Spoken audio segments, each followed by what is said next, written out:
Okay, I think we're in. Yeah, cool. So here we are. Welcome back to Tyrion Cuthbert. I'm Radmots. This is my co-host Spiky. I'm pointing out that you can't see because we don't use a camera to conceal our identities for mysterious purposes.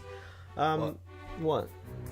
I'm on screen. You're not on screen. Yeah, I am. I'm right there. Yep, that's him. He's right there. With a That's little... what I look like. And that's what you look like.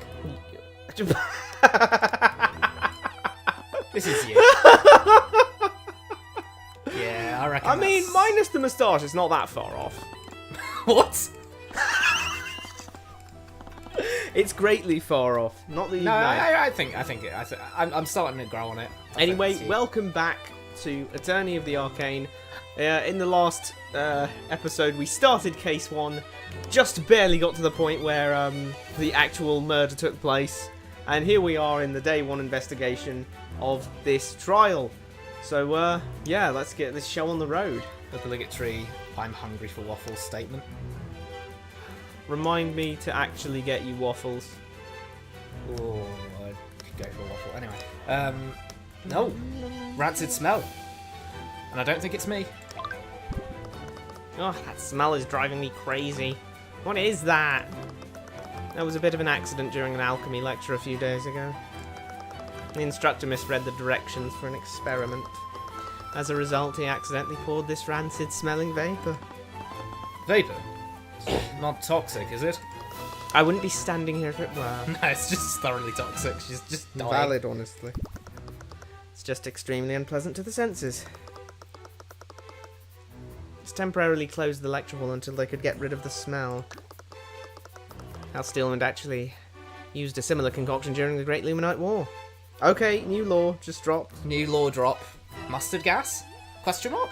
Well, it kind of just sounds like they chucked a bunch of, like, tear gas. the weird thing is, yeah, because Well, we specifically said, oh, it's, Also, I think the weirdest thing is, in italics, she says, used.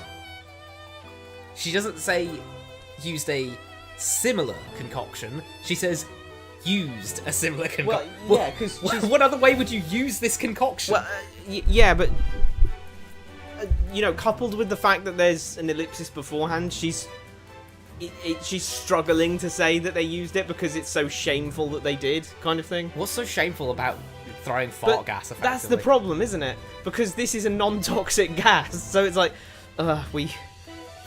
Lucio Steelwood farted into a jar and chucked it at the enemy commander, and then she was like, we actually use.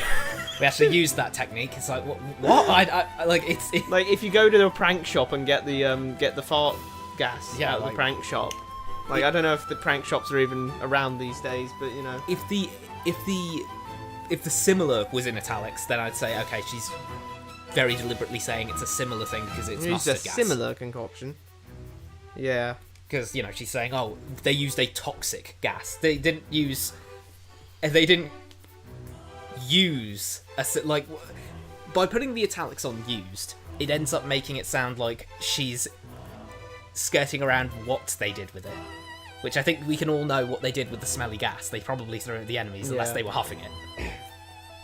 Unless their troops were huffing this. Therein lies the problem. Since this is completely non-toxic and honestly, like you say, I think she should have italics over the similars to reference the fact that it was, you know, actually lethal this time. Actually the lethal one, not, you know,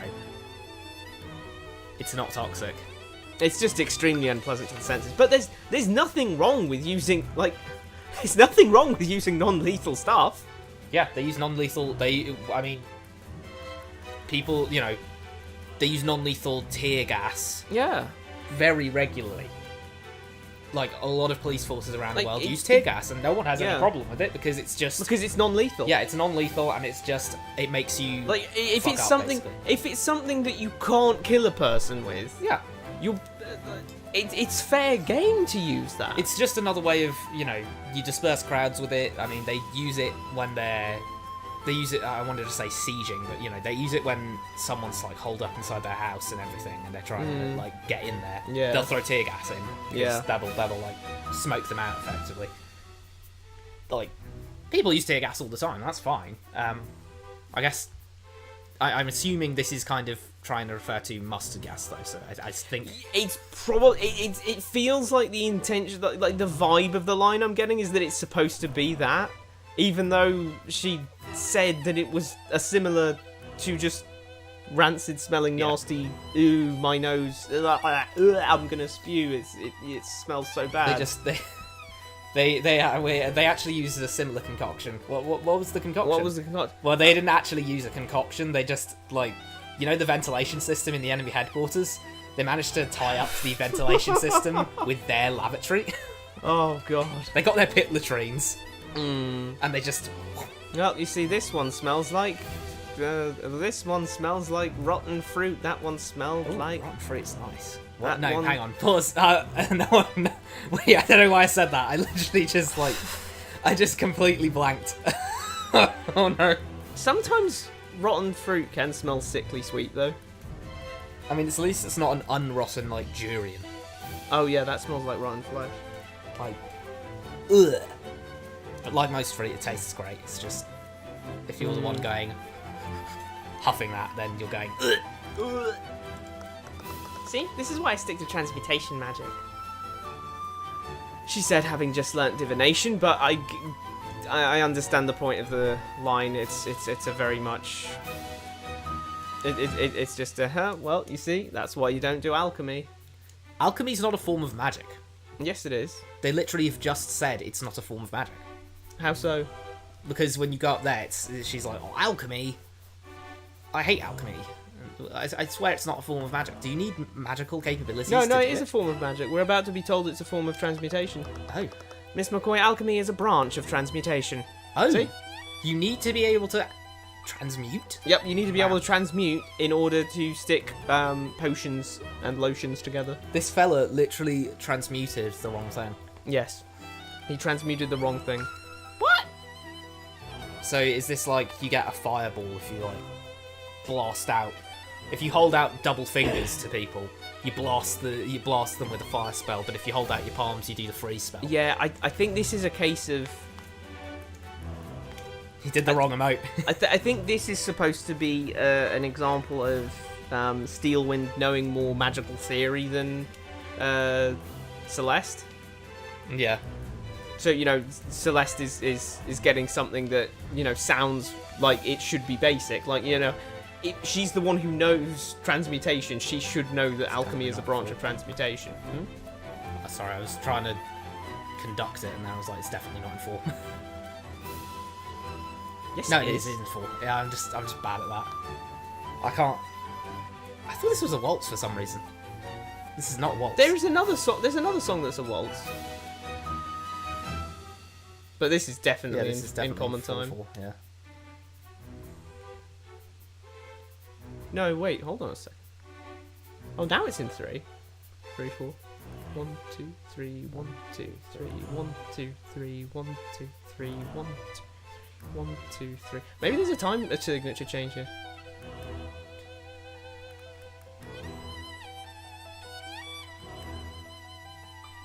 Yeah, it's still definitely in 3, maybe 3/8, I don't know. We're just sitting here in silence listening to this theme like, oh, is this one? This is definitely 3/8. If you can count to 6 and it makes sense, then it's probably in 3/8.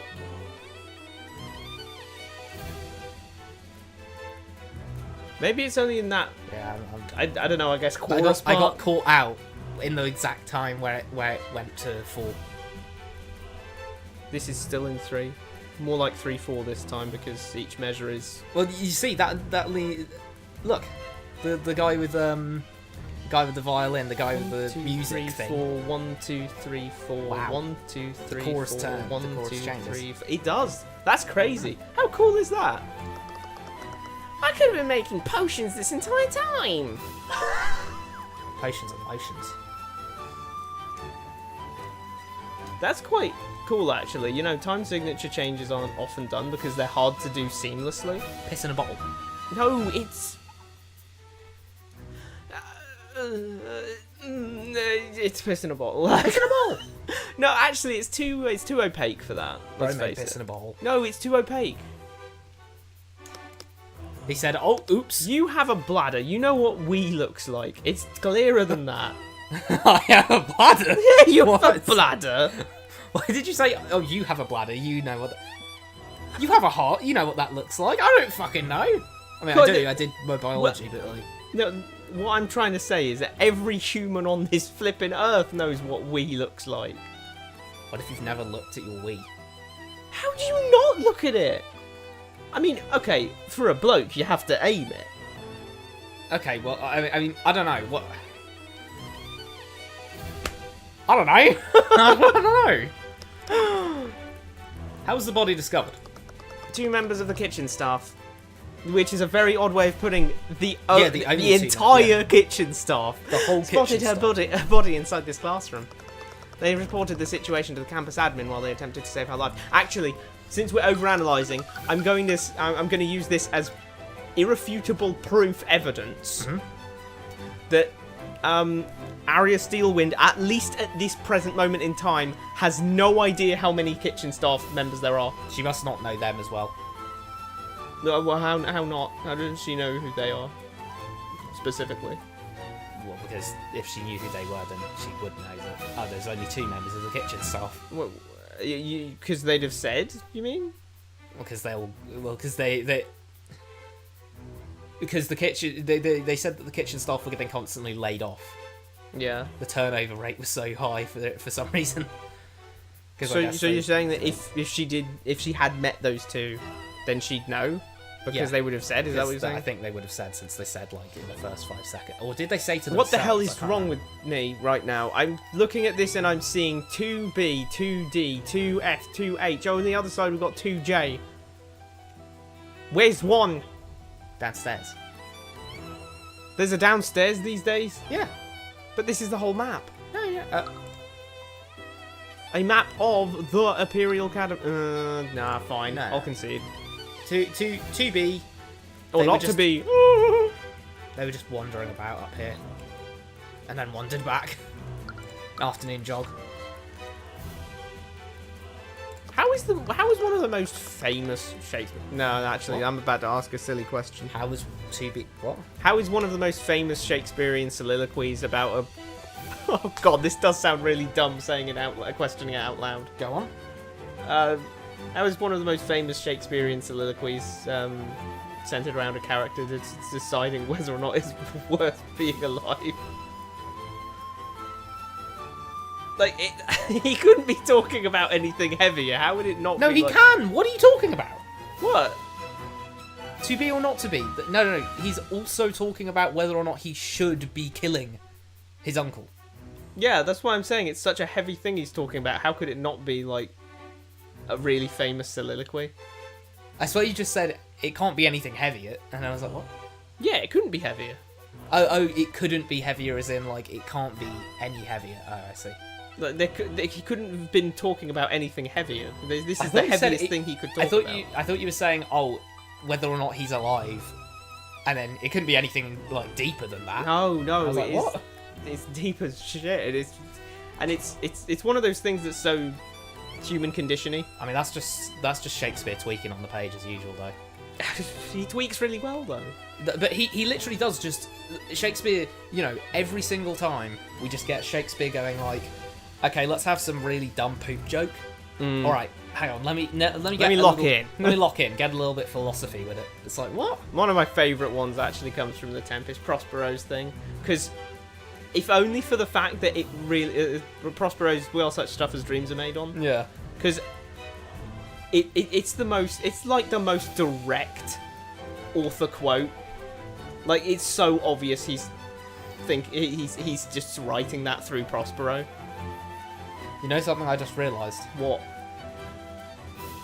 Could Shakespeare not act? What do you mean, could he not act? I was about to say Shakespeare totally should have just, for the last performance, like, actually Just been Prospero. And then I just went, hang on a minute. Just because he wrote plays doesn't mean he necessarily could act. Well, yeah, sure. So I'm like, wait, could Shakespeare? I don't know. He probably couldn't act. Any Shakespeare, any knowledgeable Shakespearean people out there? Is this pre or post Stanislavski anyway? What my history, my knowledge of time and where everything is placed is really bad. Okay, to put in perspective, Stanislavski was a Russian guy. Mm-hmm. That's it. That's basically all I need to say at that point. Yeah, fair enough. Russia as a country was barely existent when Shakespeare was around. Okay, cool. Good enough then. Good enough for me. So then the acting probably wasn't all that good to begin with. Well, no, the acting was so different. Stanislavski was fairly recent. He was like 1900s recent. Wow. That's really shocking. Yeah, he was like, before then, people just went, naturalism? What's that? Never heard of it. I mean, not exactly, but you know, Shakespeare. You know, that's why the set was so minimalistic in Shakespeare's day. I'm pretty sure. I mean, I think it's a little different, but it did take some, inspiration. Like acting as a concept did still have its roots deeply tied to Greek plays and Greek performances, where it was basically just some blokes reciting the script. And you have the chorus, and you have these guys telling you a story. Effectively, more like, oh, and then, Theripides goes, hey, there's Epimenides, there's a big fat chocolate cake over there. We should steal it from Therelion the Third. And Epimenides turns to him and says, what? But if we do that, we might get caught. And it's like... I'm going to make like this disappear and turn into a notepad thing for a second. Huh?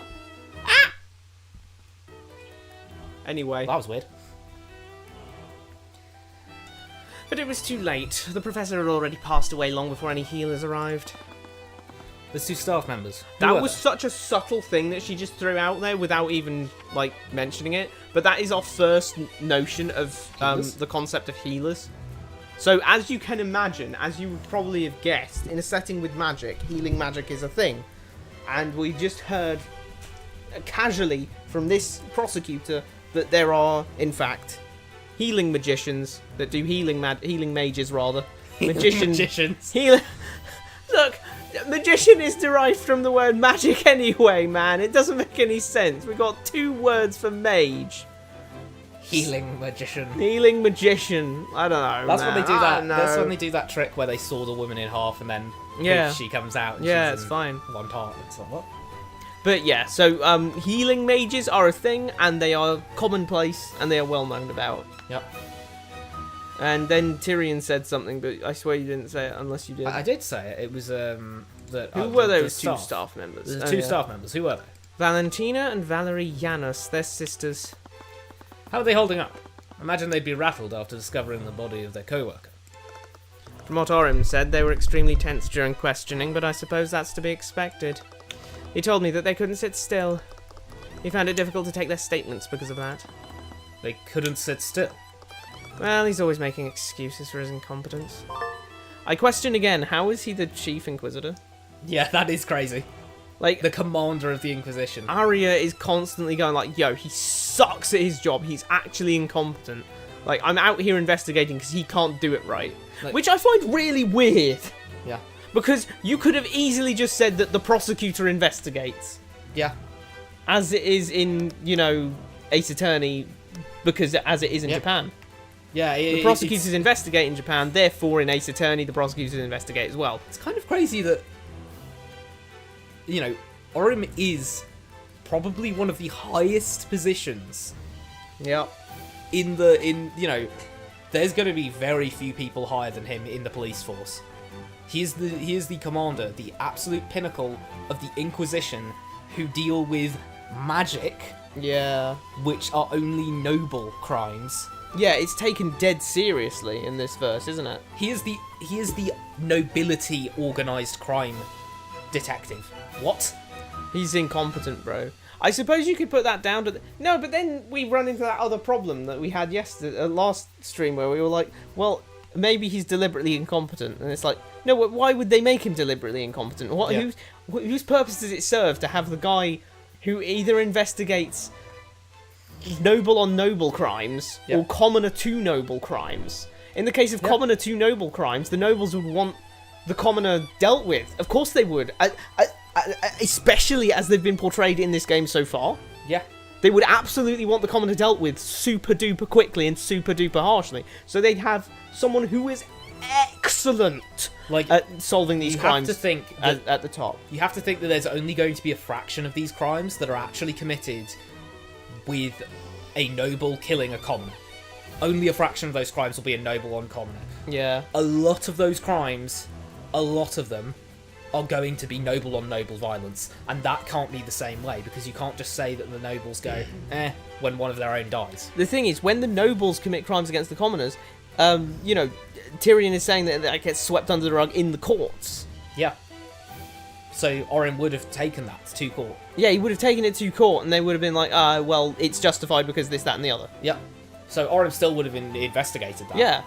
If it's noble to noble, you'd still want a good investigator at the top, because you would still want to deter nobility from killing other nobility. Why would you want to be a noble in a situation where you could just be killed by another noble? Well, yeah, and the families of the nobles will want justice. Against you. Yeah, exactly. So, like, if you kill, it feels like it's spoofing Gumshoe being incompetent, but yeah. It makes less sense. It makes even less sense than Gumshoe, because in the case of Gumshoe, half the reason he's incompetent is to explain, to an extent, why he's, especially in the first game, where he's not quite as friendly with Phoenix and Maya. You know, half the reason is that, you know, he's just giving things away by accident.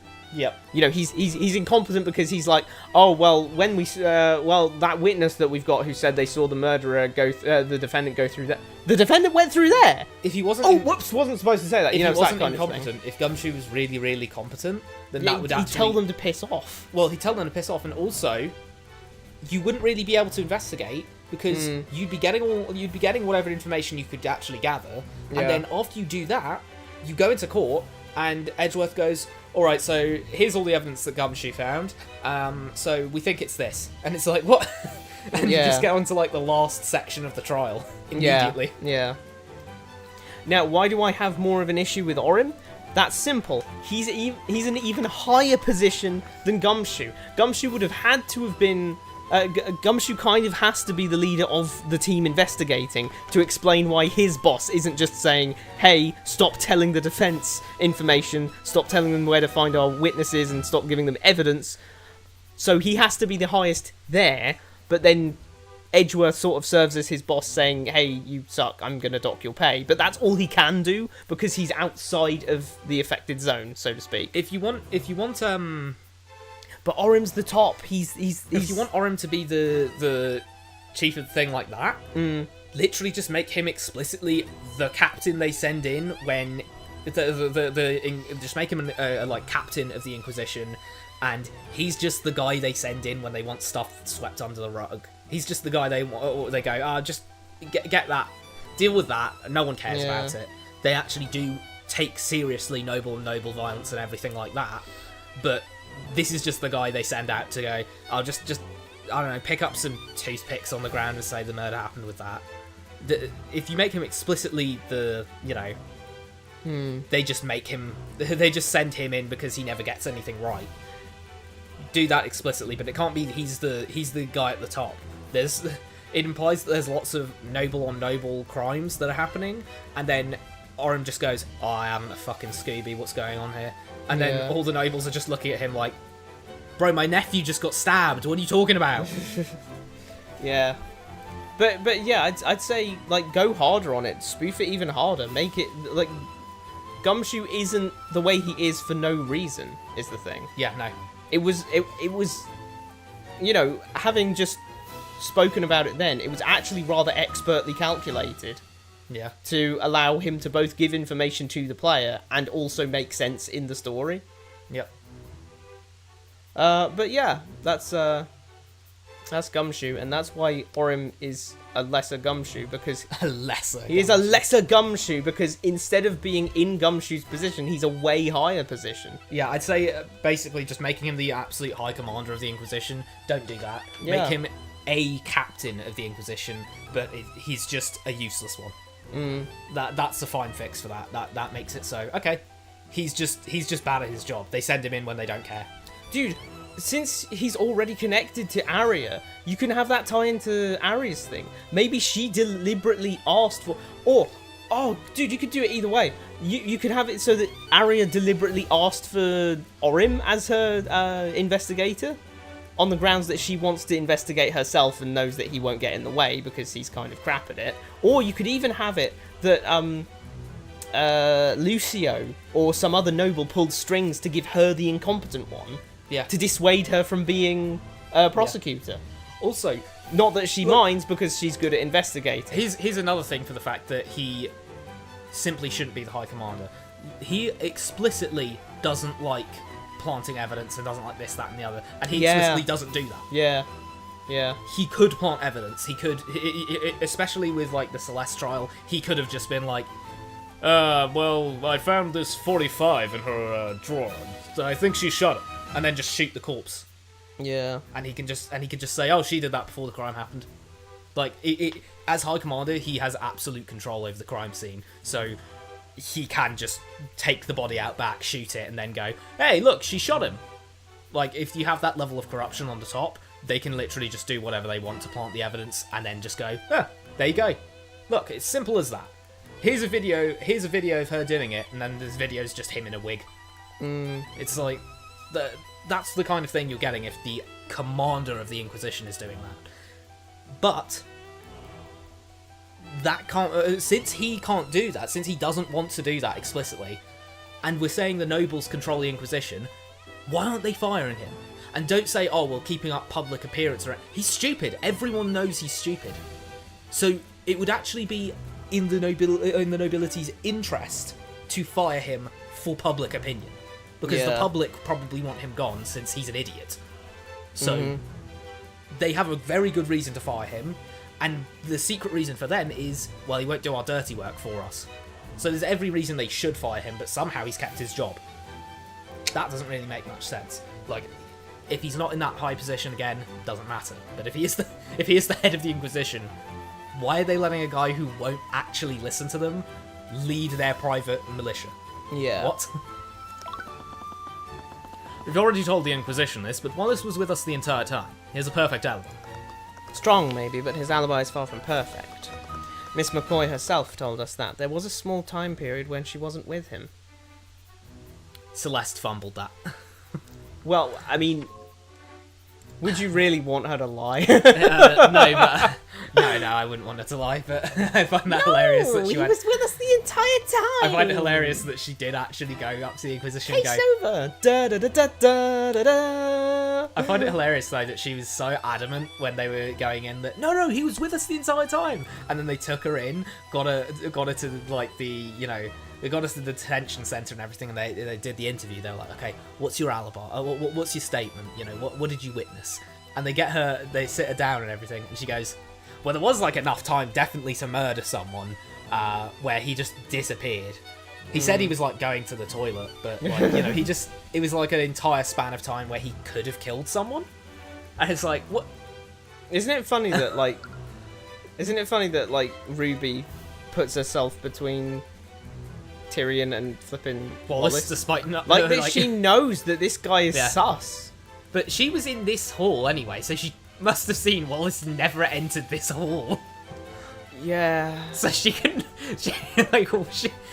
knows it can't have been him. So she's just out here like, oi, get away. Maybe she just instinctually like tried to separate the rat from her son. Like, it's like, oh, that guy looks like a rat. That guy. Yeah, he was described as a rat like twice, wasn't he? He could carry the bubonic plague. I don't want him touching Cuthbert. You know, that might be bad. What? Oh wait, What? that's your what, not my. Right, it was after we came to check on you when you knocked over that shelf.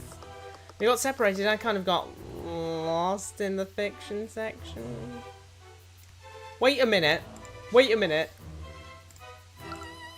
I forget, did he actually leave for something? No. So, Celeste getting lost in the fiction section, and by lost in the fiction section, since it was in italics, we know why lost, she means she got lost in a book, not in the fiction section. She was reading Murder in Murderland, or whatever it was called. Death by Daggerfall, something like that. She was reading that, basically. And I didn't notice him for a while. And because of that... Okay, I'm like, holy shit! I'm saying she... Look, that's the thing. The worst part here, though, is... Death by Daggerfall and Celeste's obsession with it caused this case to happen. True. If she hadn't been reading that, if she was if she was on him like shit on a blanket... Also, though... This case couldn't have happened because he would have had a perfect alibi. We have to admit something here, though. We have to just think about this for a second. If... This is OGS. What? We have to think about this for a second. Yeah, I suppose so. When we think about things, we don't think about things for a second. We think about things for 5 minutes bare minimum. Okay, but... It's been half an hour, and we haven't finished the last 3 dialogue options with Arya Steelwind yet. Yeah, that's valid, but... We got no chance getting to the first trial segment today. But all I'm saying here is the lecture... what Celeste said there of, oh, well, I was actually reading. Yeah. If you're in this situation, like, yes, I know it's actually truthful for her to say, oh, well, I actually didn't see him for X span of time. Mm-hmm. But she is emotionally invested in this. And one thing humans are very good at is lying. Subconsciously? Is subconsciously lying when you are emotionally attached to something. Yeah. How did Celeste detach herself so much that she actually managed to go, well, technically I didn't actually have line of sight on him for around 30 minutes while I was reading? No, she just kind of go, no, he was with me the entire time I was reading. He was there. Like, I... Maybe he wasn't actually there, but she probably think he was. Yeah. Otherwise, why did she go, I'm reading Death at Daggerfall? Wait, where is he? And then I read Death at Daggerfall. I don't know. It was probably for quite a while, actually. And he was with you this time? Yeah, he was with me the entire time. So, but did you see him at any point then? Well, no, but he must have been there. It's like she actually just something went, like that must have happened. Yeah, I guess case, so. And they just went, okay, she definitely didn't see him. But it's just a weird thing to be like, oh no, he was with us the entire time. Okay, he wasn't actually with us the entire time. Like Tyrion's going, no, he was with us the entire time, and then Celeste just went, yeah, well, not really. She found an early release copy of Deaths at Daggerfall. She binge read it for over an hour. Over an hour! Wow. Jesus Christ! Wait, so she learned her divination spell in like what? Half an hour? Yeah.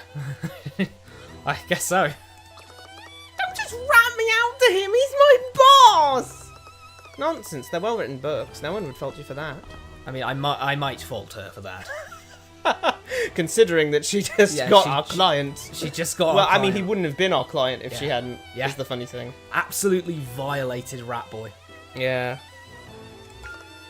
Wait, you read them too? Yes, but... What did you think about the ending of The Uncrowned? Celeste? I found the cliffhanger to be needlessly unsatisfying. They're stringing the leaders along to sell more copies of the sequel. Stringing... Oh, come on! Anticipation just makes each new book that much more fulfilling. Celeste. I brunch with the author occasionally. The fame has clearly got to her head. It's so peak to say. It's so peak to say. She's just stringing the reader along. Yeah, which... like, I know her personally. She's just stringing the reader along, I swear. She's like an acquaintance at bare minimum. Yeah, I eat brunch with her occasionally. I mean, like, okay. So you clearly know her, like, personally. I'm surprised they have a brunch concept. That also means that they have, by definition, breakfast and lunch concept. I'm just saying, like, not everywhere eats at the same time. Not every culture has done that. Ancient Rome just had one meal a day, didn't they? I think some part. Well, I mean, some parts of Rome, at least. Some parts. I don't know. I think like the 3 square meals thing is you know, that's a that's like a Spartan thing, I think, originally. Well, I think some... I don't actually know. It probably more than just Sparta, but I know it happened in Sparta. It's like how Spartans... It's like that funny historical thing where in like popular culture, we nowadays tend to go, oh, Spartans, they were like a warrior race, basically. Warrior race, yeah. Because Big, of the idea strong. that they all fought in wars and everything. Yeah. But that was just because everyone who had land in Sparta Yeah. was in the army. It was a very, everyone pitches in kind of nation. So if you were a landowner, you'd fight in the army. It was actually less that they were all warriors and everything, and more that they didn't want... They wanted the citizenry to be more... Everyone considered each other more equals. Of like, oh, well, I own land, therefore I should pitch in. Rather than like, you know, I'm a big wealthy landowner, I'll just get all my servants to go out and fight in the war, I'll sit at home and do nothing. It was more, okay, you're Spartan, you own land, therefore you need to fight for Sparta, kind of thing. Of like, we don't want to... I mean, it was a very defensible position, they had a good, like, defensible location, so that helped, but, you know. It wasn't so much that they were all out here like, oh... And they definitely didn't go naked into battle. That's something that we have to just kind of sit back and cry about, especially here in Britain, because we have to sit back and cry about that with the Celts, Yeah. who did do that occasionally. The logic makes sense, but from a certain perspective, though. Like, just, yeah, I don't know what they were. Oh, if the gods want me, want me to die, if the gods, if it's my fate to die today, no amount of armor's gonna stop that from happening. yeah. It's just like, It was just like, yeah, I guess. So. I guess so, like, but if, why if are you the going gods have- shirtless into battle? If the gods Rusty? have decided that this is this is the day you die, then yeah, I guess no armor is gonna help you. But Yeah. like, are you sure? That... Have you noticed the shirtless guys tend to die more often than the guys who are wearing shirts? That was just the god's will, wasn't it? It's like, But like, like, you know, you gotta think. The gods can probably decide things Yeah. not necessarily that far in advance. Like, maybe they've got different variants of things that could happen. Because clearly, they have. Clearly, the Celts were thinking of this in terms of a free will concept of I could put on armor or I could not put on armor, and that is up to me, not the gods. yeah. So, why would the gods not also have? Well, if he puts on armor, he'll survive. If he doesn't put on armor, he won't survive. No, they were just like, It's today's like, the day. Today's the day he dies. Like, whether he puts that armor on or not, it's curtains. Like, Yeah, I mean, again, there's outliers for everything, of course, because I doubt everyone had that weird mentality. I just noticed because it says occupation prosecutor, but like, have I mentioned this before? But actually, go into your evidence and you go into people, yeah, and you click Tyrion, he's defense attorney, and then you click Ruby, and she's attorney. Yeah. So I would consider that to be a deliberate choice. I think she may have prosecuted at some point, Yeah. and that's why it's not specifying her as a defense attorney specifically, because she has done Student. prosecuting before or something like that. It just strikes me as something that could be the case. She's clearly just dragging her feet to raise profits. That's so... Are you having brunch with J.R.R. What? George R.R. Martin? So, they both are R, and with a just sound at the start, it confuses me sometimes. What? J.R.R. Tolkien versus George R.R. Martin. I thought it was just J.R. Tolkien. Wait. Really? I don't know if it's J.R. Tolkien. I could be dumb as a sack of bricks right now. I don't know. I'm not actually well up on the knowledge of...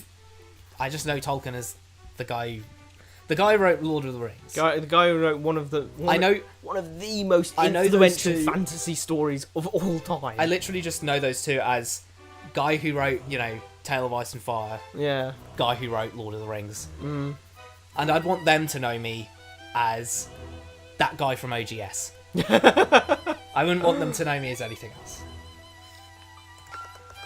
You eat brunch with Alferis Duskweaver? There's certain thing called doing too much, and I think their parents did too much with that one. Alferis Duskweaver. I think her parents did too much with that one. Like, I feel like that's gonna. I don't mind right back- Duskweaver as a song. As a song, What? as a name. As a name, I think Duskweaver sounds like Yeah, a Steel reasonable Wind, name. sure. Steel Wind, Duskweaver. But It's Celeste- kind of magic-y, you know? It Celeste- sounds magic-y. Celeste, Aria, Who said that? Lucio. All of these Steel are Wi- names. Having said that, Steel Wind is Steel is usually anti-magic in a sense. What? Steel Wind? No, just Steel. Steel is usually anti-magic. Oh, yeah. What do you mean? It's usually anti-magic. It's like it's anti-magic, you know. It's like- You mean like how basically you usually have people in big bulky armor and then mages? I think that's just because generally you want big bulky armor and magical stuff. So like you don't end up with just a bunch of people in big plate armor flinging fireballs at each other. Yeah. So you usually end up with the two classes of like mage in all this cloth flowing attire and like no armor, and then non-mages who are in the big bulky like armor with great swords and all that. I think it's just generally to make it two different, make it more even. Of like, well, the mages can hit through the plate armor and the mages don't have any armor, so the guys with swords can stab them a bunch. So it's like everyone's glass cannons rather than just being a bunch of people in heavy plate armor and then they're just flinging fireballs as well. And the poor guys without magic are just like, shit, what do we do? Well, the solution is, if you see a guy in heavy plate armor, get a big hammer. And just I must bonk, be thinking bonk, bonk. of the fact that steel types are good against fairy types or something. Really? I'm not sure where I had it in my head, but I had it in my head that steel was inherently an anti-magic thing. Like, it has anti-magical properties. I don't think Like in throughout fantasy history, and like stuff. normally, no. I know that silver has some, That's anti-supernatural, though. yeah. No, and not like supernatural in the sense that magic in general, but supernatural in like evil supernatural. Yeah. Because it's pure. Actually, you know what it comes from, right? Specifically what it comes from. Silver, gold, and not titanium, sorry, platinum. Having, like, not being, you know, they're resistant to corrosion. Oh yeah, they're resistant to corrosion, but also the silver being good against like evil horror creatures. What? That came from originally it being used against werewolves specifically, Yeah. and the reason it was used against werewolves specifically, despite you know those metals having inherent pure properties. What, you throw a bar of silver at a dog and it blows up? You could throw a bar of silver at a dog and it would blow up. Yeah, I'm not sure why you do that. That feels a What? bit mean. But It would? I mean, if you threw it hard enough, yeah. Oh, I guess so. Fire it out of a cannon at a dog, but yeah, you could fire, like, But a ball what it bearing comes out of from, a cannon. yeah, that's basically a gun. Ah. But what it comes from specifically is that why it's silver specifically is because Yeah. silver was associated with the moon, Oh, and the moon has control over the werewolves because I it controls see. their transformation. So so silver also has control over them. That actually has there's some depth to that. I Damn. know, right? There was some Plus there the was some purity. thought. Plus the Yeah. purity aspect, so it's perfect. And then it kind of moved over to other things like vampires as well. Like, oh yeah, shoot some silver at a vampire, that'll do. It'll, at the very least, it'll be better than using a normal bullet, won't it? Yeah. But like, there's no reason it should, No, other it's than just- I guess the purity Bang. thing. But yeah. No, we all know that the true thing you have to use against a vampire, Mm-hmm. a Bowie knife. A Bowie. Why Bowie? Oh, Van Helsing. Who is it? It's not. Bear Grylls. Bear Grylls. No, it's not. It's not Jonathan Morris. That's the wrong guy. No, Quincy Morris. Quincy Morris. Yeah, Quincy Morris. He stabbed him with a He Bowie got knife. his cannon and his other cannon confused. There's two cannons. He got his Bowie knife out and he stabbed him with it. Because Castlevania isn't canon to Bram Stoker's Dracula, but Bram Stoker's Dracula is canon to Castlevania. No. I reckon Castlevania. I think Bram Stoker was sitting there and he was thinking, "Hold on, this is gonna be fire." This is going to do numbers in Japan. Still no Van Helsing game in Castlevania canon. Pretty sad. Why would there be? Why not? He was a normal human, and he existed at the time of Bran Stoker. Bro, he's a normal human who... He's a normal human who has a confirmed kill count of vampires. When I say normal human, I mean he would have the lifespan of a human. Yeah. So he could only... You'd have to be doing a Bram Stoker prequel that was about Van Helsing, or you'd have to be doing just do a Bram Stoker do a Bram Castlevania Stoker game prequel. jump.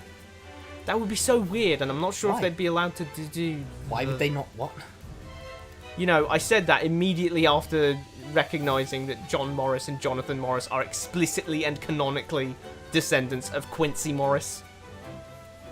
Yeah. Yeah. What? Okay, so they would be allowed to do that, I guess. Like, Anyway, you she can eats brunch with Altheris Duskweaver. You can have Winnie the Pooh or Mickey... Steamboat Willie! Sorry, I had to save myself there. I had to save myself there. I could feel the Disney sniper getting ready there. Reticule. Yeah. I cleared my throat. Everyone, we are all supposed to be working right now. You're such a killjoy sometimes. No, he's right. I don't know what got into me. You were just gossiping about your own friend there. You're gossiping about your friend and talking about, like, your favourite novel series. Well, after this case is over, I'm tagging along for brunch with you. What? Hey, you trying to convict me for murdering my dad? You owe me, Steelwind. I suppose you have a point. Does she? I mean, like... I think she just did that because, you know, they were trying to do a fair trial. It's like she said afterwards, like, Yeah. like, you know, when she came out afterwards, she was like, "Congrats," and they were like, "Well, you were our enemy that whole time. Why you can't be chill with us?" And she's like, "What do you mean enemy? Why not? Like that was the system working as intended. I try to argue the case for this side, you try to argue the case for that side, and the truth will come out on top." Yep. I mean, I get, you know, a little comedy segment's fine. Oh yeah, and I think it's I don't mind it for Arya and Celeste especially because, you know, giving them a slightly more personal, you know, it makes her less of an of a Franziska like XP by having her be more personable with the protagonists. I mean, if you look at the menu, it almost looks like they're supposed to be a trio. Huh? I like in the... This. Yeah. Going to the pub. Down to the pub. I love the pub. Load up that plate. Yes. That is an ancient meme. Oh, great. We're going to meet the rat boy. I looked around the dungeon, but I didn't see Wallace in any of the cells. So I'm half surprised he didn't say he didn't notice him scuttling around anywhere. Yeah. He looked like he was scuttling around trying to find some cheese. The Inquisition's probably still questioning him. We should come back later. Dun dun dun. Yeah, so ultimately, what do we say about that scene with Arya? There was actually a surprising amount that I feel like we learnt about her there, considering. Arcanum. That why would there be magic here? I don't know. Don't ask me, man. Well, anyway, you know, that she is, like I said, she's more personable and more, like, not just case. We see a little of her personal life through the whole, I ate brunch with, Altheris Duskweaver. Altheris, I'm not overly fond of the name Altheris, considering, like, these names are mostly just normal. I mean, a little antiquated or fanciful, but even Tyrion has precedent in a previous work of fiction with Tyrion Lannister. Celeste is a fine name. Celeste's a normal name. Ruby's a normal name. Eris, a little bit weird. bit That weird. is still a name.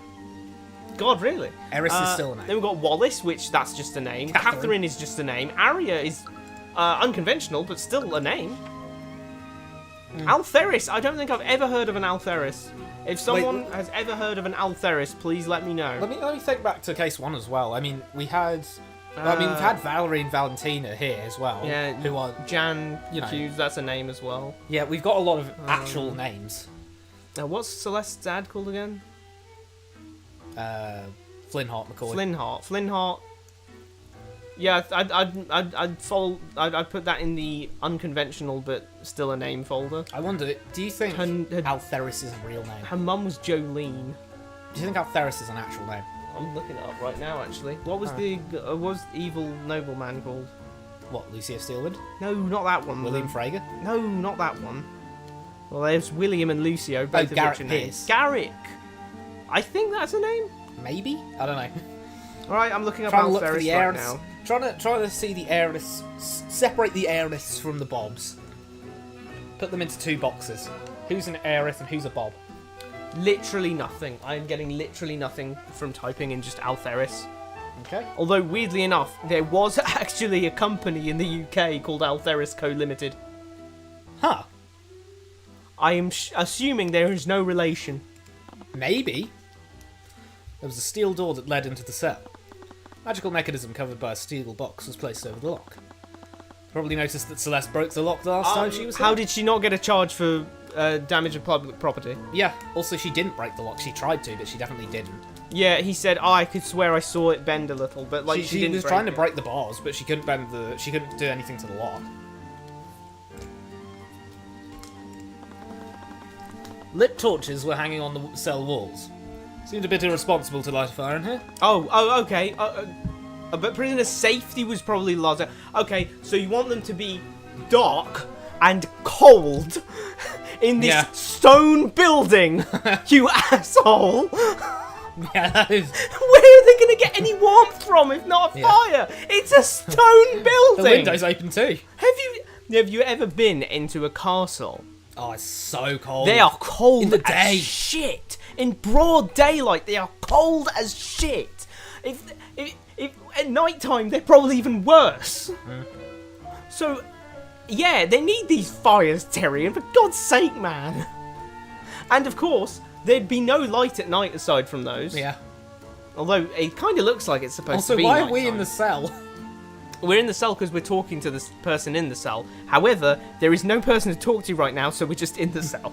They just put us in a cell. The thing is, I feel like it would work a little better if they did the if they went the route of what's it called? Great Ace Attorney. Great Ace Attorney went in its detention center, wasn't it? Like you and then the bars, and then the person behind that. Now I completely understand that maybe it would be. Maybe it was problematic to do person behind the bars. Yeah. Especially for animations and things. Or maybe it might have seemed limiting in a fashion. But I still think it could have worked. Could have worked. Yeah, I don't have so much. I love the stone there, though. The lighting and the stone, it just that's immaculate right there. Very nice ceiling. Look at the lighting at the top. Look at the way the stone is and how the light is catching on the little like 3-dimensional jutty out parts of the uneven surface of stone. Like it doesn't look like stone wallpaper, it looks like actual stone. You know what I mean? I think that's cool. The cell had a barred window. The bars were rusted. That is a terrible, terrible thing. If the prisoner tried to escape, there'd be a 3-story drop to freedom. That is no longer a terrible, terrible thing. That is still a terrible, terrible thing. What? Why? They're imprisoning mages in here. Holy moly. Is there no cushion fall spell? Or like, just put your hands down and you'll build an ice pillar. Then step onto the ice pillar, build a smaller ice pillar, step down, down, down, down, down. Having said that, what are some bars going to do, even if they're not rusty? True. They said they had a magical mechanism over the. They had a magical mechanism over the lock. So if that's the case, then they could easily put a magical mechanism over the bars, even if they're rusted. Big fat barrier. You have to think of the magical big fat barrier in your mind, like I'm doing right now. Kind of wish we had a Kind of wish we had a Timora and Co law offices to go back to. True. Yeah. Repario Arcanum. Like, No. it just it's not important. It's just like sometimes, in Ace Attorney, when you're a little stumped in the investigation or you just want to chill out, you go back to Wright and Co law offices, look at your evidence. You know what I mean? I mean, this hall isn't that big. Oh yeah, I don't know if I mentioned this on stream, but look at this, everyone. Yeah. This is the hall. Uh-huh. We can see this is the hall. Look in the evidence. Here's the map. So there's storage, nothing on the left. Then there's halls here, halls there. Mm-hmm. The halls are seemingly, made like this. Yeah. Okay. And we can see that one at the end is the storage. That's the storage. So at the end there should be one door on the right. There's one That's door on the exactly right. If we what click we get it, there. It appeared to be some kind of storage closet. There wasn't anything of note inside it. So If we click unambiguously, that door leads to the storage closet. So there's presumably non-existent, the way it's shaped, it makes it look like there's a hallway, like this sort of chamber here, and then presumably more doors. I don't know why the map's so bad that it doesn't actually show us that. It just shows us it like doorway, doorway, when really there should be like a hall thing. The hall should jut out here into a bigger hall, and then the rooms should be there. And to anyone who's still holding on saying that, oh no, well, maybe it's just a coincidental storage closet as well. The Lecture Hall 2B, where Bellwether's body was found. Lecture Hall 2D. Lecture Hall 2F. Lecture Hall 2H. And so, I'm sure you know what Spikey is about to say. how are these doors leading to rooms this big? Yep. TARDIS. Yep. How do you fit a room that big in that space? Because like, you can't even say that 2B is a bigger room, because once again that would just mean that this the map is just wrong. so useless that we may as well throw it away. It's like a sketch or something. The thing is, I don't want to be too harsh about this because it is. Yeah, it is. It's a perspective thing, and a nitpick nonetheless of something that is hard to get right in the first place. Yeah. So I don't mind it, and it gets the general point across of being in the hall anyway. So it's like, yeah, it's all right. One thing I will say though that I don't think is a nitpick is the size of this hall. This hall is not that big. If that's where all of the things are, if that's where we're probably standing here. We're probably standing here because we can see all four and the storage. And that's on screen. Oh my goodness like me. this. So if that's how small the hall is, it's not a very big building. If it's not that big, you can't really say, oh well, he was here and she was here and da da da da da. You can walk here in a minute, easily. Like walking quickly, you could definitely get to and away from the Imperial Library less than a minute. He would need a very small span of time. Going to the loo would be more than enough. He says, I need to go to the toilet.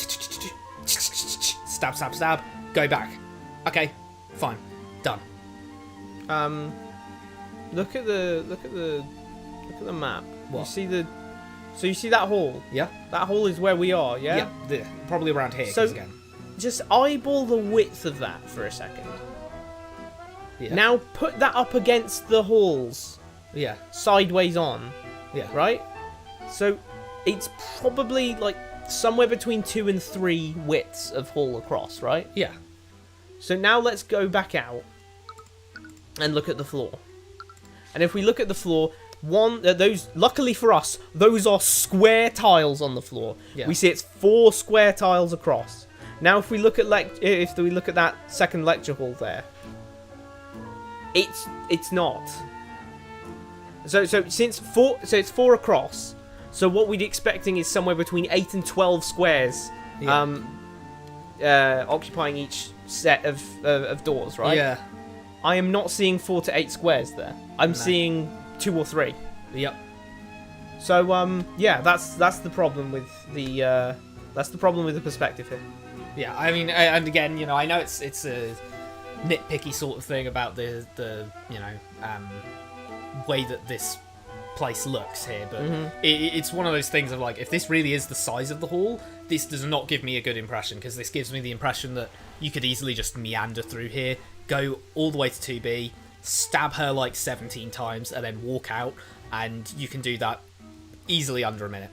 And the thing is, all they needed to do to fix this, the single and only thing you need to do to fix this, is not have all 4 of those on the right. Yeah, just have 2. If you have 2 of them, the squares would actually line up a lot better. Not exactly, but it'd be a lot easier to reconcile, because you'd have just 2 doors, and you could see how wide this is, and you'd see how wide it is on the map, and you'd be like, oh, okay, so those are quite big. Yep. That's the single and only thing you need to do to fix that. Yep. Delete these 2. Yep. Airbrush over those. Airbrush those out. Use the magic wand.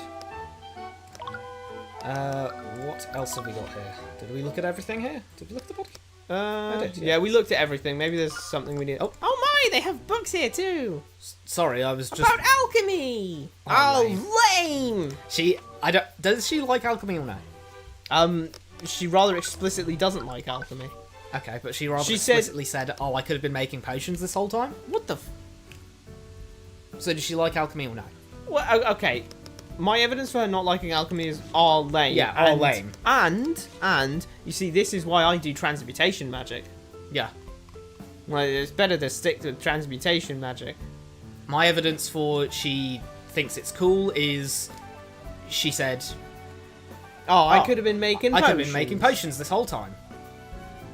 Well, apparently she doesn't care. She doesn't care for alchemy, but she does want to make potions. Is there something in here I forgot to investigate? Well, maybe you just need to present stuff to Arya. Oh, yes, of course. Or I forgot how to present things. Yeah, sorry. They need to shout it at me more. Here, have who discovered the body. What do you think about this, Steelwind? I'm sorry, but I'm afraid I can't say much about that. Womp. As a mage from a noble house, you must have gone to school here. Did you know Catherine Bellwether while you were here? I unfortunately did. I constantly clashed with her over her treatment of the commoners here, because I'm a good person, unlike my dad, who is evil. Yeah. One of my biggest regrets is failing to remove her from her position before I graduated. But she was a friend of House Freyga. There wasn't much I could do against that. Sounds like many people didn't get along with the professor. Except for House Freyga. Except for House Freyga, they like her. I would say more, but it's all in the past, and I'm not one to speak ill of the dead. Oh,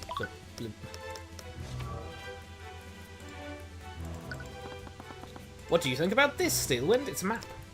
That's a map. What about the piss? It's a map that was crap. Piss bug? Ugh, its rancid smell is really horrible. Yes, I don't blame you for finding it distracting. All because of a mistake during an alchemy experiment. I was surprised too. It's not like the headmaster to make a mistake like that. Oh, the headmaster teaches alchemy here. I love how she didn't react to giving that information away. She was just like, yeah, okay. Yeah. But that was literally like the gumshoe thing you said earlier of Gumshoe accidentally giving something away. She just said that and it didn't react to the fact that we didn't know that. Okay, she doesn't care about the constructs. So... I don't like constructs. What do I do? Maybe you actually have to talk to Celeste. Maybe. It's weird because I swear no Phoenix Wright game makes that a thing that you have to do. Not here. Diddle-dee-doo. Diddle-doo-doo-dee.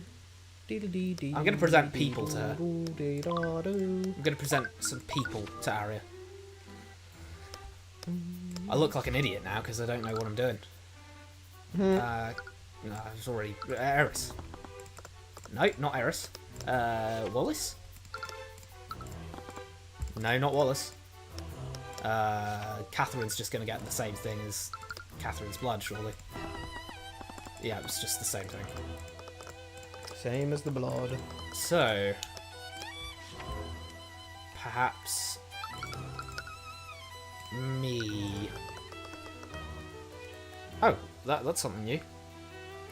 I wasn't expecting to meet you here, Mr. Cuthbert. The Imperial Academy isn't exactly open to outsiders. We originally came here to do research, but I never expected to get wrapped up in another homicide. What kind of research were you doing? Don't bother asking, he won't tell you. Ruby. Nope, she cares little. I don't care. Cares little for Ruby. Oh, she wants to talk about Celeste, though. I'm glad to see you under less dire circumstances, Miss McCoy. Are you accompanying Mr. Cuthbert on his investigation? Yeah, I'm working as Tyrion's bodyguard now. I see. Well, you certainly have the credentials for it. Although I'm surprised he's able to afford your services. What's that supposed to mean? I meant no offence, but work like this does appear to be below Miss McCoy's pay grade. Yeah, I was surprised too. Ruby pays me a lot to protect this guy. Ah, Ruby Tamora is paying you. Suppose that makes more sense. Good talk, Harry. Good talk. She really hit you with Lamau, poor. Yeah. What about you? I was surprised to see you conducting the investigation, Steelwind. When did you leave things to Commander White? Please, I can barely trust that oaf to make me coffee. I'm getting deja vu. I think I presented Yeah, this we last episode. episode. Feel much more confident overseeing the investigations myself. They were just standing guard while she did all the work. Okay, here? Like I said, you might need to talk Foyer? No, hallway. Wow, I really do have to talk to Celeste. Great.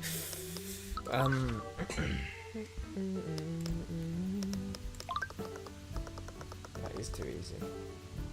What? Oh, sorry. It's just this. Brent's doing maths problems. It's a puzzle. It's your line. Oh, whoops.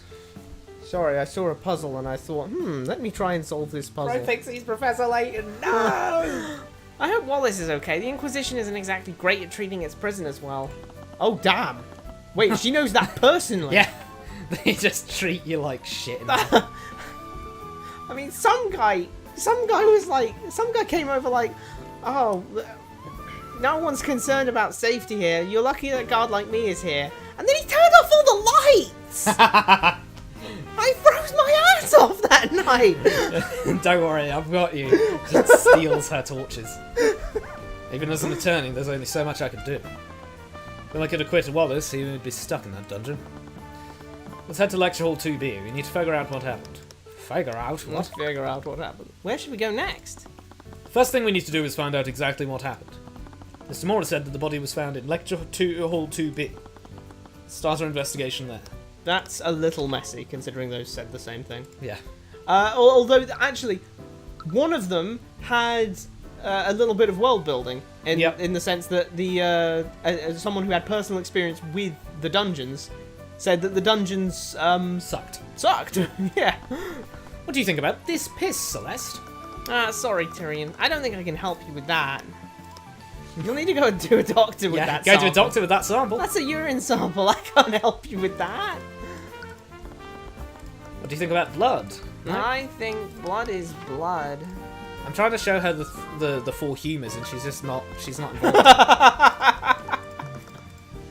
Sorry, Tyrion. I don't think I can help you with that. Okay, Celeste can't really help me with anything. It seems. Am I stupid? How did I wait? Because wait. I'm so confused. We've played past this point before, right? So what? Oh, do you detect magic on here? Don't we get to talk about that? I am stupid. Oopsie doopsie. I am stupid. Oh my god. What? What's wrong? The funny thing about that was that you repair Arcane Every single other room except this room. It's a trace of necromancy in Bellwether's blood. I actually just clauded that. The two brain cells in my in my skull searched and searched for each other. And if you want to learn more about Claude and his idiocy, then our stream tomorrow will help you with that. Because on Mondays, between the hours of 7 and 11 BST, we are streaming Fire Emblem 3 Hopes. That's a little plug for you there. That was a little plug. There you go. You know Plug from Kirby? What? Plug. you know. Yeah, I know Plug from Kirby, but what? I should put that on screen whenever I do one of those. just drag a PNG Plug. of Yeah, Plug. a PNG of Plug onto the screen. Fair enough. It would signpost it. Necromancy? Isn't necromancy the type of magic that creates zombies? She's not gonna just get up and walk away, right? We're honestly not sure. The Inquisition is on edge about that as well. That is kind of problematic. Well, the necromancy as a concept is going to be very, very, very problematic once we learn a little thing about it. No, but I'm just saying that that implies precedent. Arya and the Inquisition are just like, oh. No, come on, man. That implies precedent for time-delayed necromancy. That's true. Oh, is she going to get up and walk away? Oh, we honestly don't know. We honestly don't know. I don't know, maybe. She'll just get up and meander off. So either no one knows enough about necromancy to the type, and it does such strange and weird things that is considered plausible to some people. Yeah, they just think maybe it'll happen. Or that has happened before. Someone There got is up. no in between for that, I'm afraid. I feel like they weren't necromancy. They just weren't dead. Yeah. They were in the morgue and then they just woke up. They're like, what? But how does that implicate Wallace? Oh, he didn't tell you? Wallace Nightgrave is a necromancer. What? A necromancer? In my case about necromancy? We believe that he drained her life force using a spell called Necrotic Blight. A spell that I'm going to refer to henceforth as Point Kill. Point kill. School Necromancy, Incantation Blighto. Just to point to the index finger at target. Duration, instant. Concentration, no. Pulls all the life energy from the target, resulting in instantaneous death. The spell does not wound the target, nor does it leave any physical evidence, but it still leaves a magical trace. So... Point kill. Yeah, so Point Kill allows you to point at a target, say Blighto... Hey, Rad. and- Yes? Blighto. Boom! I killed him! Instantaneous death, no concentration needed. This is unironically a more easy and powerful spell than Avada Kedavra, an already overpowered death spell. You know what it actually reminds me of? What? Freezer. Yes! You know, Freezer's Yes! like most iconic, you know, the fucking Pew, pew, pew pew, pew pew, lasers. pew, pew, pew. It's like that fucking, the fucking grape juice advert. Was Was that grape juice? It was like some sort of fruit drink, because I know the orange variant was The orange the variant is Z Goku Fighters. and the Z Fighters. And something I love about that advert is how Vegeta just doesn't join in except for the part where they power up, which is just so in character for him. Yeah, but seriously, yeah, no, we out here like Freezer. That was crazy. Point kill. Spells like that tend to interfere. Spells like that tend to interfere with the divination spell we use to identify the cause of death. Huh? Why? Tend to implies more precedent. Yeah. Spells like that. So like that. What's either like means- point kill? Yeah, what is like point kill? That's Freezer's technique. However, there were no visible wounds. Only a necromancy spell could have killed her. Do we have any toxicology? No visible wounds. Only a necromancy spell could have killed her. I'm just saying. No visible wounds most and poisons- no poison. Most poisons don't leave visible wounds. Is all I'm Yeah, saying. generally no. Yeah. Yeah, that is true. You generally get internal wounds, but Actually, that would make... Dude, that could have been such a cool way that this was done. well, it was just poison. Well, yeah, imagine it's a poison where, you know, the way of finding out the... Because we're not in a verse that has heavy toxicology just yet. So they rely on things like, oh, you know, like when cyanide's done, everyone's like, oh, smell of bitter almonds around the body. But there's this big rancid odour here. Yeah, true. So no one can smell the bitter almonds, so everyone assumes, oh, well, there's no visible wounds, it must be necromancy. Yeah. Because they can't smell the bitter almonds, and they don't have any toxicology. So there's no way of knowing that it was actually poisoning. And no one thinks to check. Because this is a magic school where people are learning magic. Deadly so Nightshade. I'm just, that would have been cool. Yeah, it could have been. But yeah, you're right. No one knows what poison is, I guess. Do you have a copy of the autopsy report? Of course, but it's incomplete because of the aforementioned reasons. That was Died at clumsy. 2:01. What? It's incomplete because of the aforementioned. Yes, but it's incomplete because of the aforementioned reasons. Yes, but it's incomplete. It is quite funny. Died at 2:01 p.m. They knew that Yes, that extra but it's- 1 minute. Yes, but it's incomplete FRA. For reasons. Died at 2:01 p.m. The guys went 2 p.m. No, 2:01 p.m. That is absurdly specific, but it's divination, so I'm okay with that. Yeah, I guess divination means you can literally like. I want to know: can you in this verse? Can you obscure time of death? Because in we use a number of different like in real life we use a number of different vital Vigor Mortis, Vigor Lethal. A combination of how the body shuts down generally upon death, and you can delay that, accelerate that, do various things like putting it in a freezer for a bit. Heating it up or cooling it down or this, that, or the other makes it like the mud body, not mud body, swamp bog bodies. That's it. Bog bodies. Bog Oh bodies. yeah. If you've never seen, they're preserved. From look up bog bodies if you've never seen them. But basically, if swamps are very good for people being preserved in them, because the normal bacteria that decay, normal bacteria and fungus, and the normal decomposers, they can't really live in swamps because swamps are generally very acidic. There's a lot of features in swamps, a lot of other microscopic life forms that are very hostile. So the environment's not too good for decomposers. That ends up meaning that corpses that are left in swamps tend to not really decay that much, if at all. And so you get very, very old bodies. Like I think it was in Denmark, there was this very well-known bog body of this guy who is from like the year 300 BC or something. From like a village in the area or something. And and it was like in the 1500s or something, something around that time, like more than 1,000 years later, there were these kids who were playing around in the swamp, and they find him and think, "Oh, we just found a dead body." They go to their mum comes over, she goes, "Holy shit, this guy's just recently died, what's happened?" And by the time everyone gets involved in it, they realise, hang on, this guy's like long dead, like he's been dead for a long time.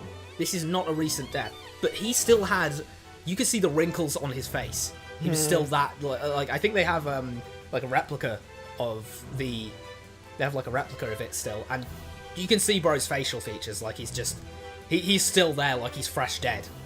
That's bog bodies crazy for that. So to tell you, time of death obfuscation is in real life, we generally see in like modern crime dramas and the like, you'll see people doing the old put it in a freezer to obscure when it died. But divination, I assume, wouldn't have that problem because it's working off a completely different frame of reference, right? Is this actually like magic that just, Death Note style, it tells you a timer just comes up of how long it's been dead? Like, you've got Shinigami eyes, and you can just see, this is how long it's been dead. This is how long this person has until they die naturally. And it's like, this is how long this guy has... This is how long this guy's been dead, if you do this divination spell. Is that what happens? Because if so, then you can't. You'd have to find out some magical method to alter that timer, or else you literally just can't. I would kind of like that answered, because, again, for the purposes of this, I'm going to assume they literally do have a timer. Because I don't know why they'd know about... I don't know why they'd know slash... they have divination and everything, and they keep saying they use divination to get the autopsy, so I don't know why they'd leave out the fact that, we also checked for Vigor Lethal and Vigor Mortis and all of that. I kind of want that stated of, like, we can't do that with divination. Because that would totally be a very, very obvious thing to do with, like, divination. If you were making a new divination spell, for instance, that would be, like, the first one everyone would want to make. When can you see immediately the time of death? unequivocally. Because obviously then, boom, time of death obfuscation, not a thing anymore. The timer tells all. You know, I go, oh no, he died a week. No, actually, this guy died very recently. He died just now. And then the timer says like 2 weeks, and then you just look at them like, So for the purposes of this, I'm going to take it as literal gospel truth. God himself came down and said that was 2:01 p.m. 2:01 p.m. Catherine Bellwether dies of very likely necromancy. The alchemist report has verified that the death was not caused by poison or disease. Ah, there's poison or disease. Okay, so we do have toxicology. We do have toxicology. Body shows traces of necromancy and illusion magic. Cause of death is not apparent, but very likely caused by necromancy magic. Why is the alchemist... the alchemist saying there was no poison? Fine. Why was it the alchemist saying disease? Surely it should be the healers. Wouldn't they know more about disease than the alchemist? I actually don't know. I don't know. I mean, I guess healers aren't... Are healers... Are doctors... Are healers different from doctors in this? Because I think, you know, doctors generally do... I mean, I know doctors specialise. You don't exactly get a doctor who... You don't get... I'm not going to the brain surgeon and going... Right, mate. My tuberculosis has come back. You've got to do it. You've got to do it. And then he's just like, what? What? I'm a brain surgeon. Bro, I'm a brain surgeon. I don't know what I'm doing. I don't know what a lung is. How many of those have you got again? How are you a doctor? Well, yeah, you know. I'm specialised, man. I do brains. I don't know anything else. You're not going to a brains, dermatologist and saying, open heart surgery? Because that's just crazy. Open heart surgery, the dermatologist is like, bro, I do skin. I do skin. And he's like, I thought you said you did the really big organ. Yeah, skin. That's the really big organ. It's Oh. the biggest organ in the body. The heart's like one of the smallest ones is the worst part. It's so funny. This whole ordeal has put everyone on edge. It's the first case of necrotic homicide we've had in nearly a century. Okay, so it's that they haven't had it in ages, and that's why they don't know that she wouldn't walk away or something. But actually, no, that still doesn't fit because... She said 10, where was that? What? Spells like... Well, she said spells like that, though. Yeah, I guess so, but... My guess is what she means by that is that spells that affect the body in such a way... Spells that affect the body like that can cause the divination... I really wish she said what was being changed here. Because she says, oh, it tends to interfere with the divination... Well, to what degree? Does the timer change? Yeah, that's very important. Does the god timer change? Because if the god timer changes, then that's a problem. Because, well, it's not 2:01, it's maybe 2:01. Yeah. Couldn't believe it. I'd only read about necromancy in fantasy novels. Never imagined that I'd end up defending a necromancer. If what you're saying is true, then there are plenty of other mages who could use necromancy. This is an academy for mages, after all. No, the knowledge required to learn necromancy is heavily controlled. Mr. Nightgrave already violated several laws simply by learning these spells. Bro's cooked. Oh, yeah, he's cooked. Yeah, he's cooked. Yeah, he's cooked. Even if we get him off for the murder, he's still cooked for learning forbidden spells. Huh. Why would you ever learn forbidden spells in this setting? I don't know. Because you'd have to keep on you. You'd have to keep on you a decoy spell compendium. Not essentially, yeah. You'd have to make a spell compendium before you learn any necromancy. We know they update in real time, though. We know they update in real time. Yeah, if you learn a spell, then it does. Oh my god! Okay, so you're just cooked. No, that's what I mean. Keep a decoy spell compendium on you, right? And this decoy, get this, it's not an actual spell compendium. It's a diary that you've just written in the. I really think they'd know. I really think they'd know somehow. Me drawing a stick man for the prestidigitation, like click of the fingers. It's just a stick man with a big, like, red sparkly around the Of course, I'd love to actually know which laws, because you said several laws. You know. Yeah. Imagine she comes out and says, Mr. Nightgrave already violated the necromancy act. And the imagine it's punishable by death, and Tyrion's just effectively going like, no, but I want to get him off for the murder because I don't think I don't think he did the murder. It's like he's still cooked. He's going to get death row. Tyrion just wants to prove a point here. I'm baffled as to how he even got access to that knowledge in the first place. Right, necromancy sounded like dark magic, even by the nobility standards. Sounded like. What do you mean by the nobility standards? Sounded like. What do you mean? said. You said, "Oh, I know." You know, this is a very negative sentence. I never imagined that I'd end up defending a necromancer. Yeah. You know, he's not saying, "Oh, wow."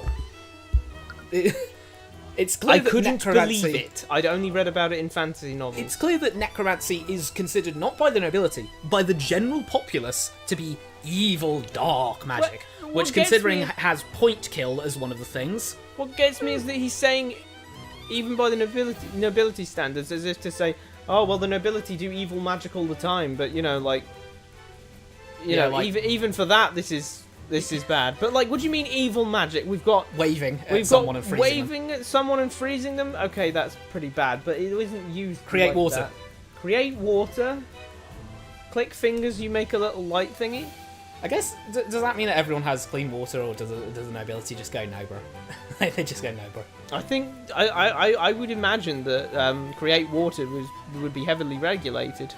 It's just flood the world again. Well, exactly! You could just flood the world. If it's coming out of nothing, Yeah. if you're making water out of nothing, then yeah, you could flood the world with Maybe that. there's people who have the absolute destruction spell. Because we don't have...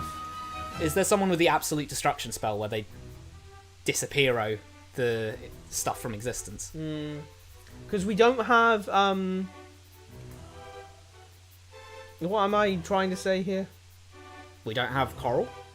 We don't... we've always had the same amount of water. Yeah. Well, I mean, the one of the things that is, you know... One of the things that we, to this day, know is a fact is you can't create or destroy energy. / matter. I mean, it's much of a muchness whether or not you say matter or energy, because you can just consider energy and matter to be states of each other. Because you get antimatter and you get matter, then boom, you get some energy out of it, you get gamma rays. So in other words, you're converting it to something. And if you get a gamma ray with enough energetics in it, if a gamma ray is energetic enough, then, do you know what you get? Poof! Matter and antimatter. That's pair production. That's how matter and antimatter come to be. Pair production. You get this, you get that, and then if those two things bump together at high enough speed, boom, you get gamma rays again. So they're just conversions of each other. They're states of matter or states of energy. All that being said, we know you can't create stuff out of nothing. Yeah. So the water thing is like crazy. Unless there's a counterspell of like, you know, delete matter, delete substance, then, you know, wow, we can just flood the world, guys. People in deserts right now are just like, So we don't have... Okay, so... What if global warming isn't actually real and it's just a bunch of water mages doing that spell at the North and South Pole, and they're telling us that the ice caps are melting, but it's actually just those goons?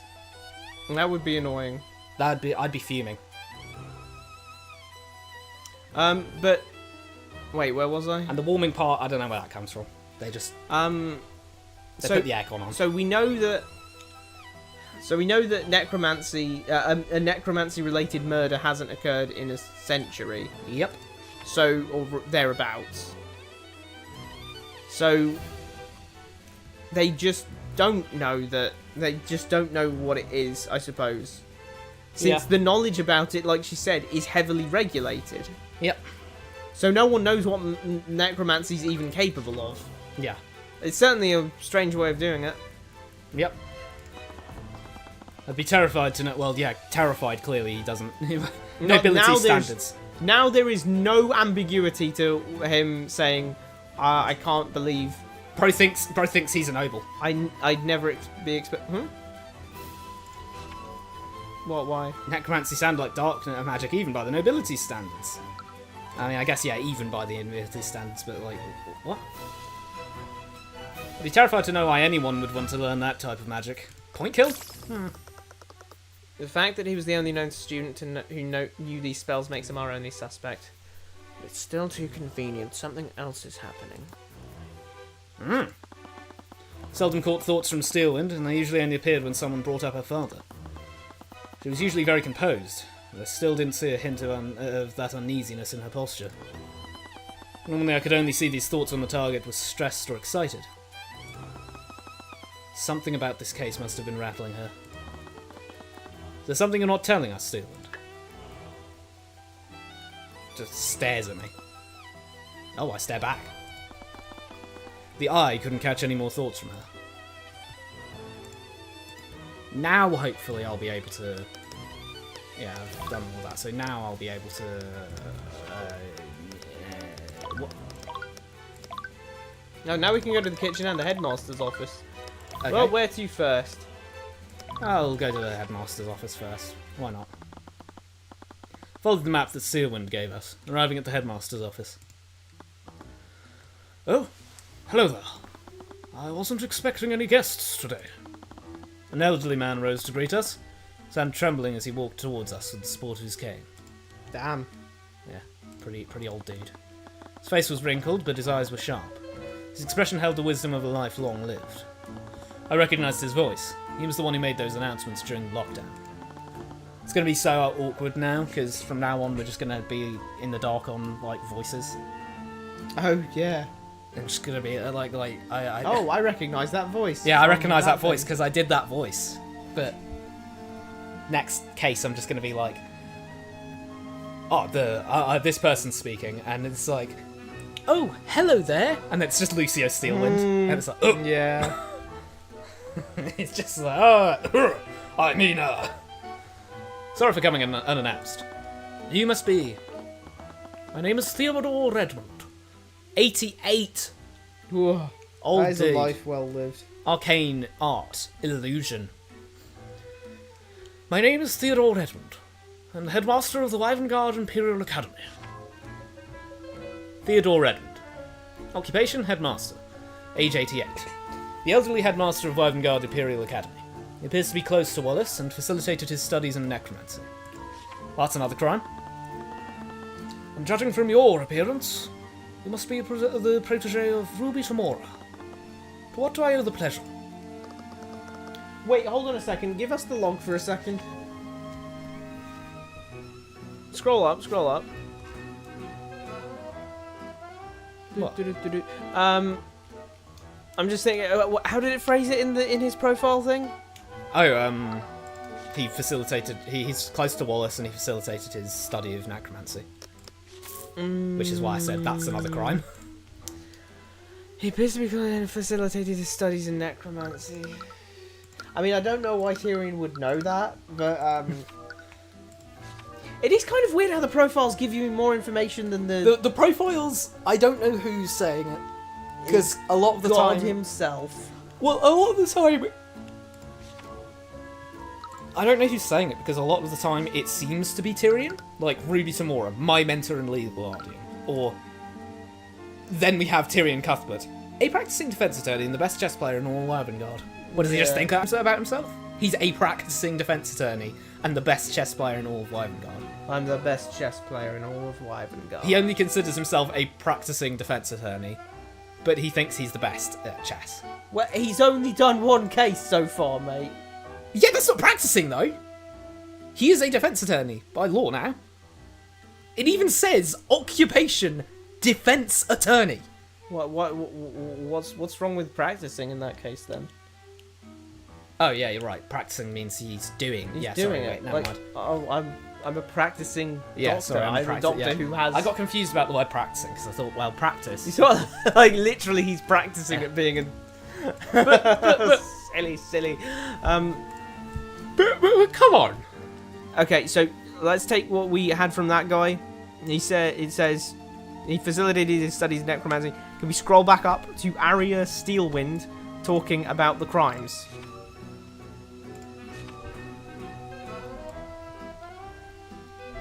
Spell needed necrotic blight, blah blah blah. They're required to know that he's heavily controlled. Mr. Nightgrave already violated several laws simply by learning these spells. I'm baffled as how he gained knowledge to that. Don't you say, oh, well, I guess it did say just learning the spells is bad. No, it did say. He violated several laws simply by learning these spells. I was going to make the case that since it's heavily controlled, but that doesn't mean it's completely forbidden. Now, there ain't no way that you're about to tell me. There ain't no way you're about to... Oh, you're saying he violated several, so he has done those crimes. Oh yeah, he absolutely has. I was looking for this to see if it was phrased in such a way that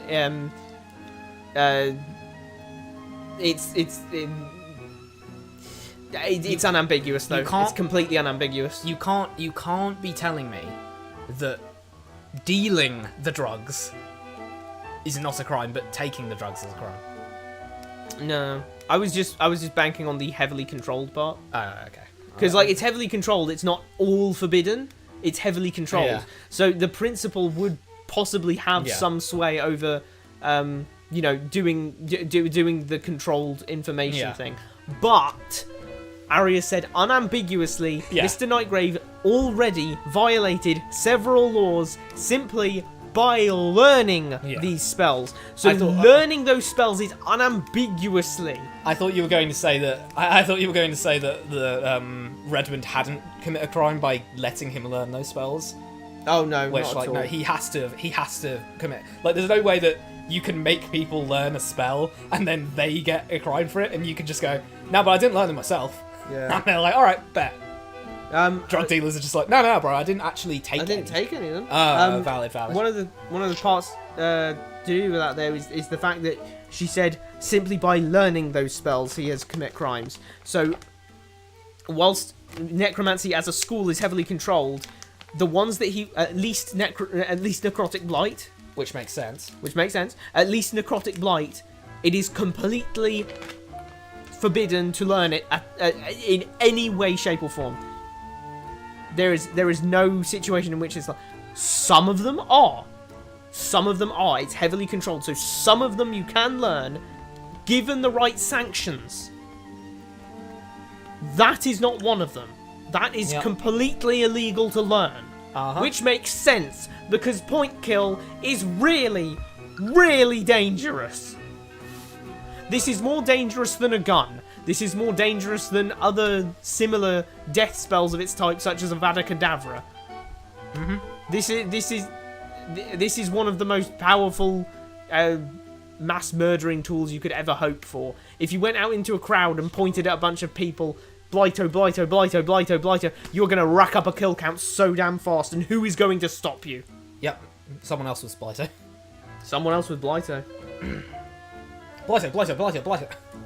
A Blighto battle. Yeah. They must be here to investigate the murder. Wait, Eris? I thought you went to see Wallace. Unfortunately, the Inquisition is questioning him right now. They aren't allowing visitors. He must be so scared right now. He should spam Blighto to get out of there. He should spam Blighto to get out of there. Could just Blighto them.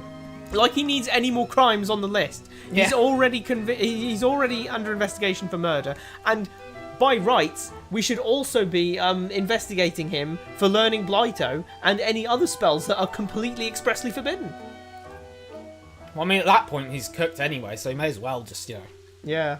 He may as well just give it a go, try and... The funny thing is, once we get out of this case, once we save him from this case, once we get our not guilty verdict... He's going to trial for the Blighto. He's still going to trial for the Blighto! And those sound really bad! Yeah.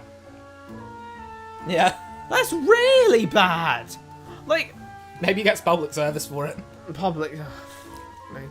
They're just like, Yeah, do community service. Community service. Wash some... 20 days of community service. Scrub all the floors in Wyvengard, then we can talk about Mercy. I hope he's okay. I still think that's the funniest line. What? I still think that's the funniest line to be. What, scrub off the floors in Hyrule? After you scrub all the floors in Hyrule, then we can talk about Mercy. Like, I'm going to give you public service, then we can talk about Mercy. What do you want King Hockin to do? After I cut the head from your shoulders, then we can talk about the... Yes! He's a traitor! He literally resurrected Ganon! This is a kid's game, dude. Bro, he should be saying, you're lucky I don't get Link to kick your ass right now. It's a kid's game. They can't have the king do something violent. Nah, And he it- should have drop kicked him out the window. Tonally, it's a very comedic game, and the guy's just a snivelly coward man. Nah, how does It's that... like, oh, once you scrub all the floors in Hyrule, then we'll talk about mercy. How It's do we- just a- How does that fella get community service? But then we get to see Zelda go blow a man apart until he's just his beating heart left on the ground and say, good. That's different because they were in active combat. killed me! Blah, blah, blah, blah, blah. They were in Good. active combat. What you? Of course, she's within her rights to kill him. That was self-defense. I guess so. I mean, it's pretty graphic, isn't it? I mean, that's one game they couldn't... That's one game you definitely couldn't remake into, like, modern graphics. Oh, what, like remake, like Resident Evil remake verse style? Yeah, I mean, imagine that if you just had that in realistic graphics. You just see him melt away, and then it's just his beating heart left on the ground. Yeah, except instead Add it of good, in she'd with- say something shitty like, surprised an asshole like that even has one. I actually no. You make it even better. Like she pulled the beating heart from his chest and then like crushes it. What, in hand. Xandatsu's it? Like flipping Rising? Yeah, like riding From Metal Senator Gear Armstrong. Rising. Just... Anyway, right. She had the same experience not too long ago. Can't believe this is happening. Why in the Lord's name did they arrest Wallace? Okay, The so Lord. you can say the Lord as short for the Scaled Lord, I assume. Either that, or he is a Christian. He's a good Christian boy. He's a good Christian boy. He's sad. He's angry. He's Wait a minute. surprised. Do you mean he's- the Scaled Lord, or do you mean Lord Jesus Christ? Oh my God. Do you mean Lord Jesus Christ? Yes, the Scaled Lord, certainly. Yeah, good. He was. Yeah, oh I yeah. hope he doesn't realise I'm a Christian. Gonna get killed. You probably would in Wyvern Absolutely. No, actually, you wouldn't. Why? Because plenty of characters, commoner and noble, have expressed little reverence towards the church as a governing body, little reverence towards the Scaled Lord as a deity figure, and openly use polytheistic language. Counterpoint, Eris, the god demon bitch, did say that they were, you know... Oh, if you say anything against the church, you can be executed. What the fuck? So I don't know, there's some precedent for That's that. a whole ass inconsistency. There's some precedents for them executing people based solely on that. But then they also, like, you know... They didn't give a damn. Do you remember the end of Case 1? Yeah. They didn't give a damn about the Pope. Yeah, everyone didn't care. I mean, maybe not the Pope, but like the head of the church. The Archbishop. I mean, they can have you executed for anything. Lucio Silwyn goes around and executes you because you're alive. Yeah. He threw a holy man off a church tower. That's exactly what I mean. He just shot That's exactly what I mean. How does Lucio Steelwind have more authority than the church? Eris is just bullshitting because she knows that someone got executed by Lucio because the Pope said, "Hey, can you go and kill that guy?" And then Lucio went and did it. So technically, he was executed because the Pope didn't like him. Yeah. But you could say the same thing about, well, if you're just a little girl from a village, you can be executed.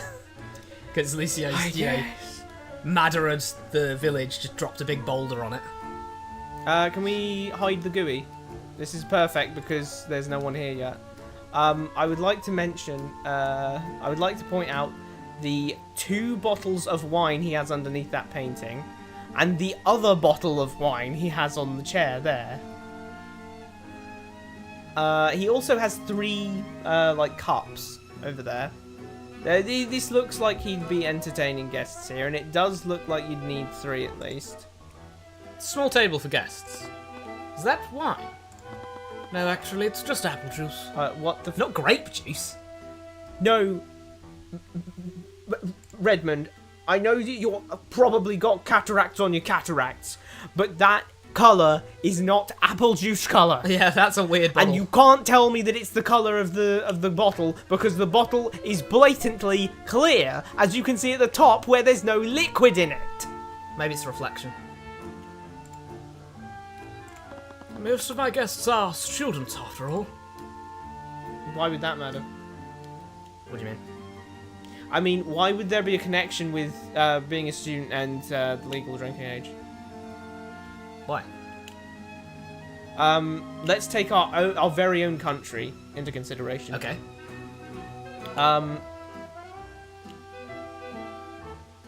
You are a student at university, right? Sure. Most people join university, depending on, when they were born in the year, they'll be either 18 or 19 when they join. Mhm. So they will be a student, and the legal drinking age is 18, is it not? Yeah. So you'd be a student, and you'd be drinking. Yes, however, Actually, what's the phrasing on that again? they are students, after all. Or is Actually, it's Apple's... oh, god damn it, we need a... There's the text log. Most of my guests are students, after all. Yeah, I think actually he should just say most of the students are minors, after all. Yeah, boom. I'd be so 'Cause- satisfied with that. Because, If you say minor, I will happily use that and say, oh, okay. So you have to be age of majority Yep. for drinking. age of majority for That's drinking, fine. that's fine. Most of them are minors, after all. but- So many, basically every country is legal drinking age, Yeah. age of majority. And not to mention there's 16-year-olds and all of that in this school, so clearly it's like 3 houses-ish of they're at university, but they're kids. Let me continue examining things. What have we got here? What's this? It's a painting of a mage, but he doesn't quite look like a noble. It's a cheery chappy. I don't know. That get-up seems pretty, Right, we're about to Pretty go drip. into something I'd like to call... What are you talking about? Oh, that's Jason Steelwind, one of the chosen mages of the Scale Lord. Wait, Steelwind, as in... Yes, he is the earliest recorded ancestor of House Steelwind. Legends say that the Scaled Lord bestows his power upon him and his allies to create the first mages. Ah, so I'd even tell that he and the prosecutor belong to the same bloodline. When was the Scaled Lord thing? 400 years ago, was it? 300? I actually can't remember when I can't remember when this is set. I know that they said that, it was like, 300 BBYE or something. it was like 200 it was like 21 something. It was like 21 BC, BBSB or something. Yeah. As with all the noble houses, House Steelwind had quite humble beginnings. Then they'd remember where they came from. I'd like to question then. What? Why does he not recognize this as... He doesn't look like a noble. He recognizes him as a mage, but not as a noble. Yep. Isn't that funny? In a setting where most mages are nobility. Yep. To the point where Celeste is, explicitly, wow, she dresses weirdly for a commoner. Yeah.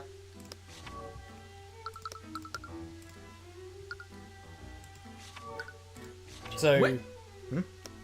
What? Go back there, go back there, go back there. I think I saw something weird. What? What shit has happened off screen?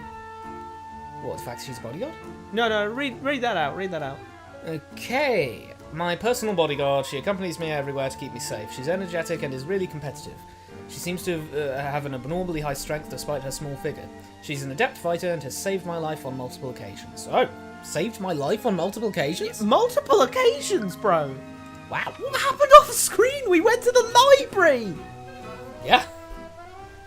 Bloody hell! If that if that was her description in the second game, Yeah. I wouldn't. I'd be like, yeah, sure, fine. Not only would we have had a time skip, but we'd have anything from this game that she could have potentially saved his life in. Yeah, that's kind of weird, bro. She saved my life on multiple occasions. Huh? What? Oh my god! It's a bigger painting when you look at it. He knows. What the hell? Also, he's got the mark of Grima on his hand. Oh yeah, wow. What the fuck is going on The here? edges of the painting are rolled up. He took it out of the frame and unrolled He's it. actually dressed like Robin a little bit. Is this the creator's Robin cack in Fire Emblem Awakening? Robin Cack.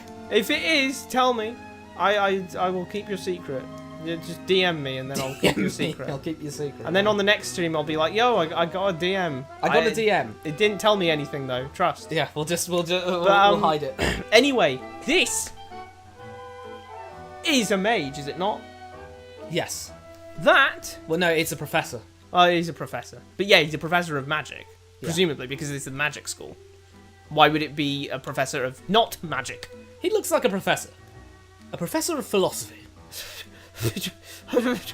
So given that that's the case, this is what mages wear. Not that. Yeah. Not the pointy hat and the long flowing robe and the traveler's boots. And the cane. You know what I mean? Yeah. This guy looks like Gandalf, that guy looks like, well, Robin, to be honest. I guess it's but, just you because know. he he doesn't have any jewellery on. But, like, he doesn't have any jewellery on and he's a professor, so I don't know why he wouldn't go, oh, this guy looks like a professor. Maybe it's the hat. The hat's giving it away. Also, this is something else I wanted to question. So, he doesn't look like he doesn't seem to be dressed nobly, right? Yeah. Okay. So that means that they dress differently. Mm-hmm. Now, as we've already been told, the nobility was formed from those houses. Yep. So, His kids were like, nah, his drip was not good. exactly. This drip toasted. Not doing it. They didn't like what he was wearing and wore something different. So, in other words, the fashion trends that he was a part of just haven't passed down. Yep. I find that incredibly strange. I think that's weird in a context where they revere him. Yeah. Because he seemed to be... I don't know how this painting is here in like... Well, you know, you'll find that people who revere them, they not necessarily have the same, like, styles and stuff as them. Oh, yeah. Because the styles change and, you know, things change over time. So people's idea of what good, you know, what's a good outfit look like, that changes. Mm-hmm. But something you'll notice is that a lot of let's take Influential figures will set trends, though, won't they? influential figures will set trends, but trends will also be transferred to influential figures. Oh, ooh, that's interesting. Yeah, I see what you mean. This makes it seem like this painting here is an original like thing. Like this was a painting at the time and everything, or a painting that was made to be historically accurate. Rather than, if this is not what a noble looks like, how Steelwind should be making paintings of him where he's dressed in all this finery. Take like King Arthur. Yeah. King Arthur, we depict him now a lot in like plate armor and all that. Yeah. And all this badass looking armor. Bro definitely didn't know what plate armor was. That shit hadn't been invented for another like 500 years. Damn, 500. God damn. Well, he lived in like 700, late 700, like 800 That's a funny thought. AD. So like, you know, and also of course everything was very fantasized about him as well a lot. Yeah. But like, you know, if you see King Arthur, he's gonna have his big Excalibur that looks sick. His flashy big plate you know, armor. His big flashy plate armor. He's not going to be out here in probably a goofy looking tabard, goofy looking boots, and a pretty bad haircut, pretty bad trim. Like the trim's atrocious. You mean he hasn't got like a flowy fantasy mullet with There's no like, way that he's got like big long And, you know, like, he hasn't got big long blonde perfect locks and, stubble? Yeah, stubble, big Like, you not- know, not chivalric like- knight, yeah. blonde flowing hair, boom. He's got his magnificent steed and everything. No, Yeah. King Arthur ain't looking like that. He's some a dude. shame. This is some fella with a bowl cut in a weird tabard and his goofy elf looking boots and going, No. I'm about to kick your ass. It's like that's what we're looking at. But of course, in the modern day, we do not see that. You don't see a fella looking weird by our standards because we revere King Arthur, so we end up since he originally didn't look as we think is cool now. We just put him in something that looks cool. So why wouldn't House Steelwind have a bunch of paintings distributed of him in drip, in a lot of, like what Arya or Lucio's wearing now? So would you say it's similar to... It's a similar case of, like, if you were to, say, draw a celebrity wearing something that they haven't worn before? Yeah. Like, just like in something that you thought was cool, some jeans and jacket, like biker combo or something like that. And even though they've never worn that throughout their lives. So it's not even necessarily like revisionist history kind of thing. It's just a case of, I really think this person is cool, so I'm going to put them in what I think is cool attire. Yeah, because I want to look at them and say, oh, look how cool this person looks. Yeah, you don't want to have King Arthur in his goofy looking thing. Yeah. You want to have him in his boom. Look at him! How cool he is! Look how cool he is because he was so cool. You're not gonna have a. Oh look. Let's have like a nowadays Luke Skywalker, and you're not gonna put him in like. You're going to put him in something cool, You're going to put him in a jacket. You're going to put him in like his banana jacket, but like more modern, of like less like sci-fi fantasy jacket. More, he's just in his he's got a blazer on and shit, and he's looking all swish. That's what you're going to put Luke Skywalker in. You're not going to put him in something that's like. You're not going to put him in the banana jacket again. I don't know. Here, Luke Skywalker in some short shorts. I don't know. Do you want that? It's like, well, no. I don't want to see that. You're going to put him in something that you think looks cool. But yeah, that's just Steelwind, basically. I don't know why or how this fella has a painting that is historically accurate if people don't think that looks cool. Because wouldn't people think, wouldn't they just make something that looks cool instead? And we know that this place is very big on its historical figures. We know this place is very big on its we love our ancestors. Especially since all the houses are tracing their lineages back to these people. That's Professor Lucas Gilbert. Theodore, you're old. That was Professor Lucas Gilbert. He was an instructor here many decades ago. He was quite the accomplished scholar, well beloved by the students here. This was all despite his lack of a magical ability. He studied magic without actually being able to use it? Yes, it was quite remarkable. How did he know when he got a spell formula right? Bro, he was just like, guessing? I think that if I did this right, Blighto, then you'd probably be dead right now, but I can't use magic, so, Unfortunately, we lost him to illness very early in his career. Then what did he do that was so remarkable that he... I guess he was just remarkably... Like, very early in his career. He has no magic in his office. Why would he have any magic in his office? All that means is that he hasn't casted anything in his office for the last 2 days. All I'm saying is... I just think there should be like 1 or 2 magical traces in the hallways.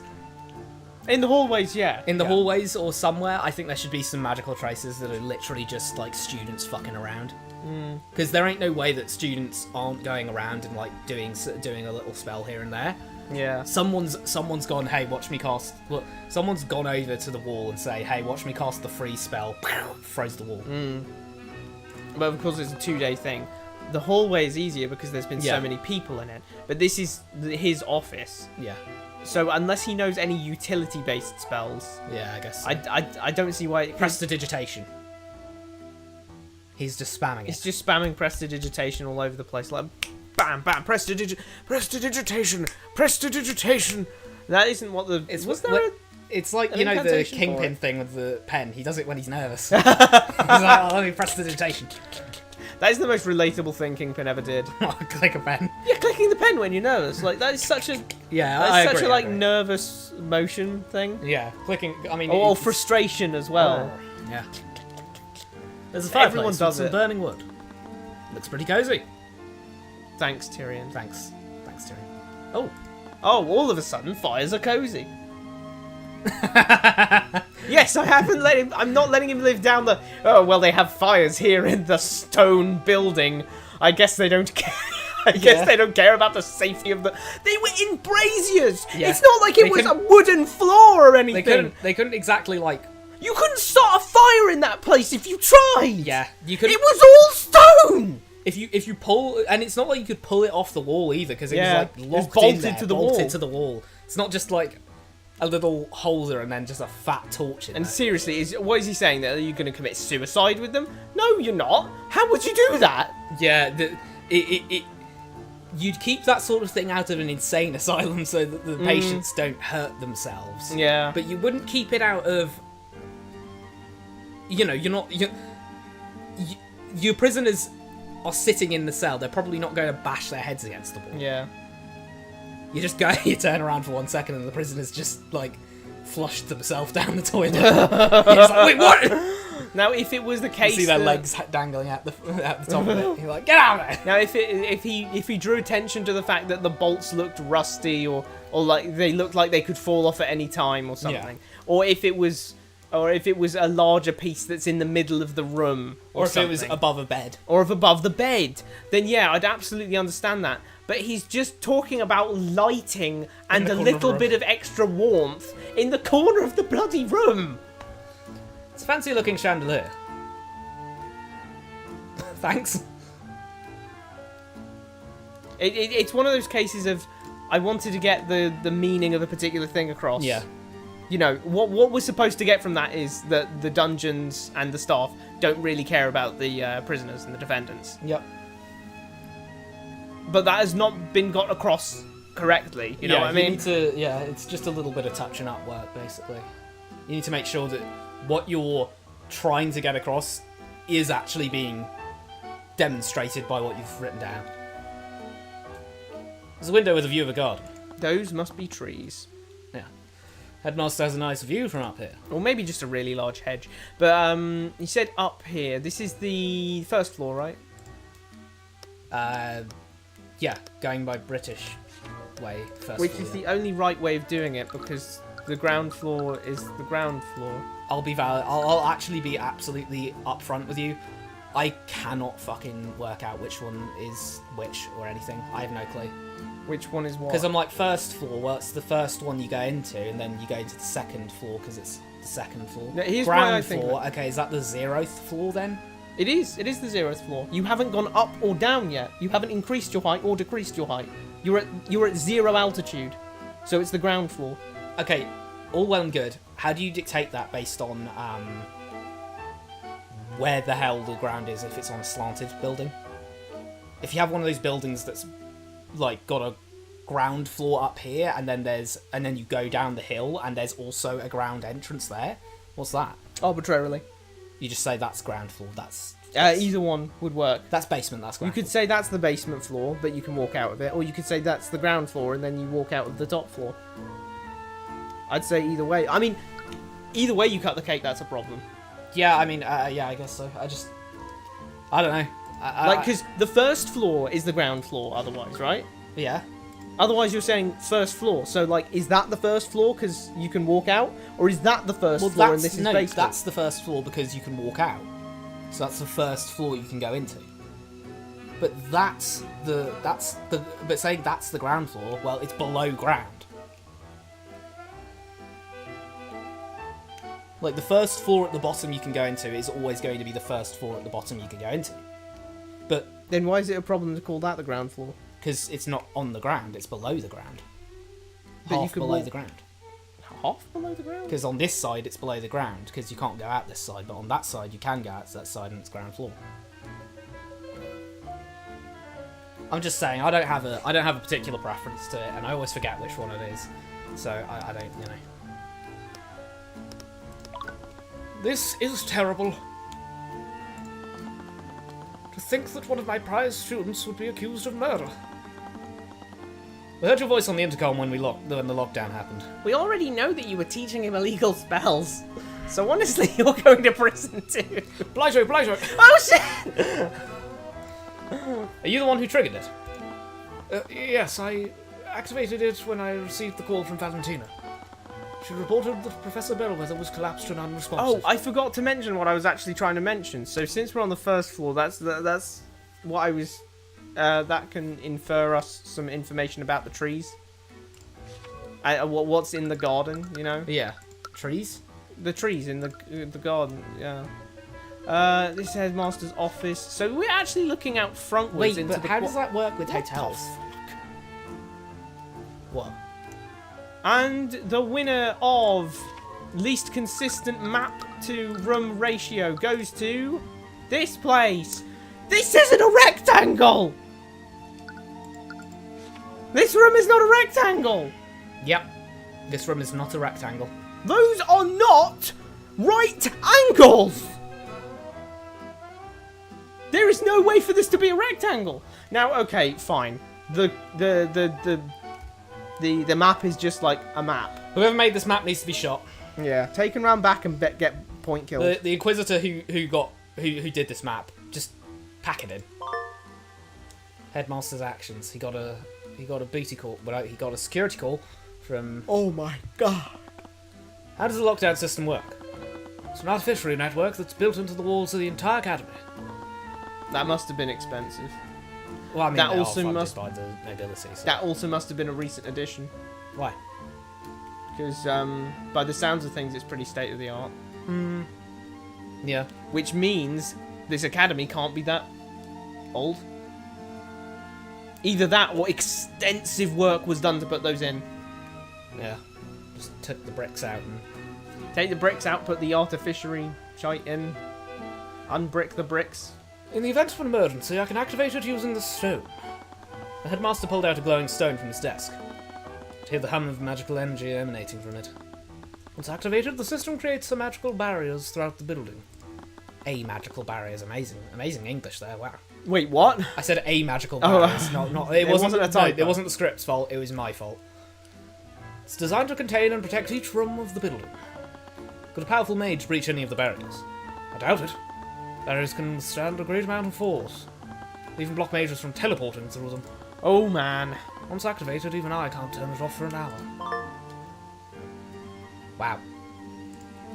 And this is coming from the 88-year-old headmaster of the most prestigious academy in the only magical nation on the planet. Yep. So if anyone knows what can and can't be done, it's him. So that is literally an impenetrable barrier. It blocks teleportation. You can't teleport through it. Also, yeah, speaking about because I was going to say, speaking about the map again, because I'm gonna be dick riding this map until the What? cow comes home. What? No, I'm gonna be. That's glazing. Okay, sorry. I'm gonna be butt riding this map until the cows come home. Oh, that could have been better. Instead, it wasn't. What I mean to say is, this No, you're headmaster's right. office. You're dead right. This is the foyer down here, right? Yeah, that's not the foyer. That windows. Yeah. What the fuck? Huh? Whoa, whoa, whoa, whoa, whoa. Open the map again, open the map again, open the map again, open the map again.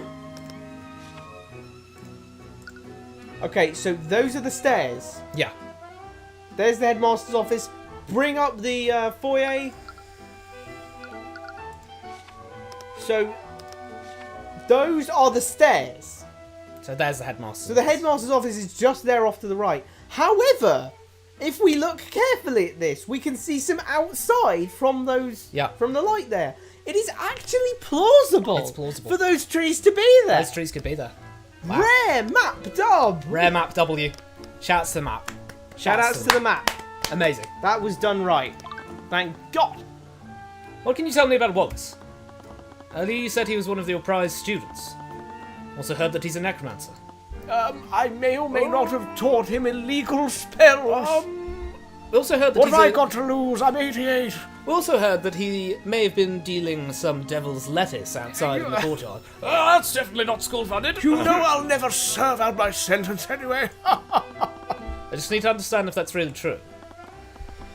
You are correct. Young Wallace is a necromancer. What? But why would he study something like that? Necromancy is probably one of those dangerous and most scrutinized schools of magic. Probably because of point kill. I mean, it's literally illegal. I mean, he's probably going to go on death row for that one, admittedly, but, it's not like I can serve out my sentence. If he does, then this case A is completely pointless. arbitrary case. I mean, I guess maybe he's like, well, I want to get the real killer behind bars. I don't want Wallace to take the fall for the actual kill. Yeah. Its image has been tainted by myths of dark wizards raising armies of the undead. However, it doesn't just control them. Hang on, buddy. Don't go, oh, well, myths of dark wizards. It doesn't just do that. But yeah, it's pretty bad though, isn't it? Yeah, it does control. It does allow you to create armies of the undead. That's one of the biggest issues with this. Well, I mean, no, the biggest issue is point kill. This is also true. One of the biggest issues with what he's saying though is that the myths aren't myths. It's a myth. It's a myth, but this isn't a myth. This is real. Bro's fighting you like, you're having a little fight, and then you just like you're having a fight with him, and then he just goes and then he just turns around, Blightos Vegeta. No, Vegeta. Like, that's what we're looking at here. Why did he blight over Vegeta anyway? What did Vegeta do to this guy? It's like when Frieza does that. Oh yeah. Okay. Like that's what's going on here. It's as simple as that. Yeah. Just pow, dead. So, yeah, it's a myth. Like I was saying, it's a myth. It's a myth if it's a myth. But this isn't a myth. He's saying scientifically, as a scholar of this school of sorcery, it does control the forces of death. You can create armies of the undead with it. Yep. Yeah. This isn't, we're regulating this because we don't know what it's capable of, and all of these myths have told us that it's capable of that. Even though it's not capable of that. Yeah. It is capable of those things. It wasn't blocked. It isn't regulated because of myths. It's regulated because you can do those things, bro. Yep. Literally. And before anyone wants to split hairs about creating armies of the undead, like like Zarok, just like from medieval, just like making an army of the undead in a night with a wave of his hand, Before anyone wants to split hairs with me over that, the only difference would be time and preparation to creating an army of the undead. Yep. In fact, We'll just go to Jesus the Christ, graveyard. the fact that you've got point kill as well. Yeah. I point kill you, I turn you into a zombie. Yeah. Immediately. There doesn't seem to be... You could reenact medieval, like the the skeleton, like the skeleton army segment in the start of the Zarok boss fight. Literally, you could reenact that if you just had two necromancers fighting. Yeah. Yeah. But it could also control the forces of life. The forces of life? The truth is that healing magic is also classified as necromancy. Uh-oh. Oh, we're gonna be here all day. Yep. There is so much wrong with this line. The classification for it is entirely... I mean, it's obviously It's arbitrary. entirely... Well, it's not arbitrary. It's semi-arbitrary. No, it isn't. Okay, I know what you're about to say. The detect magic spell. Yeah. Why is that not arbitrary? It's arbitrary. It's semi-arbitrary because even though they definitely belong to the same school, it's up to us what the school's called. Oh, yeah. Oh, no. The naming of it is, but the fact that it's in the same school is not. Absolutely. But he said classified as. Oh, yeah. He said that healing magic is classified as necromancy. Not necromancy is Not classified, necromancy. yeah. It's funny because, like, so many... it's not uncommon for necromancy to be a branch of healing. Yeah. It is rather uncommon for healing to be a branch of necromancy. Absolutely. Because the most common purpose for, when people find that they can heal things, you're going to be healing each other, and then some bozo's going to be like, what if I try and heal a corpse? Yeah. And then accidentally creates a zombie? And then that's necromancy right there. Yep. But, the most common... In fact, in this universe, healers are common. Yeah. Arya Steelwind herself said the healers didn't get there in time to do anything. Yeah. She said it casually, she said it like it was normal. Absolutely. She called up Trauma Team, and they got here.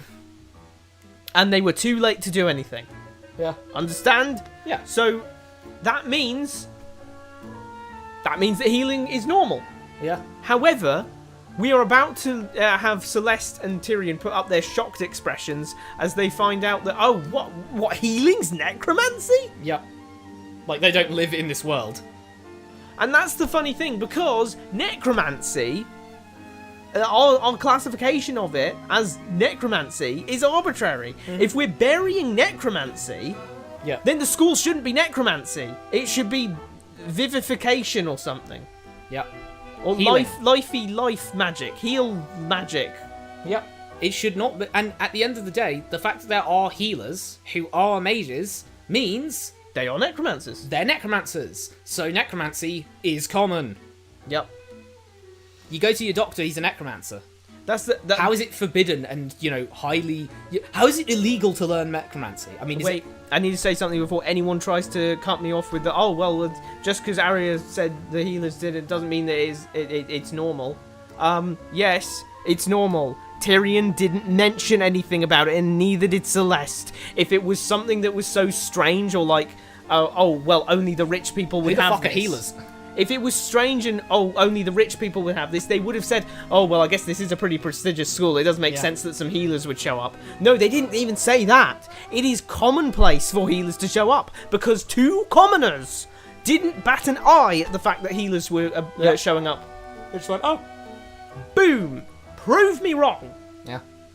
Damn, looks like the trauma team's more trauma NHS nowadays. Most healers don't care to admit it because of the stigma it has, and because it is illegal, so they would be getting death row, but that's besides the point. Oh, they wouldn't. Not those. Yeah, because they did. It's heavily controlled. Yeah. So the healers would be knowing the heal spells and no other part. Yep. Which is really weird, because why not just even then you could, since they're trying to bury necromancy to the point where no one's used necromancy to kill anyone, which is kind of the only use of necromancy in 100 years.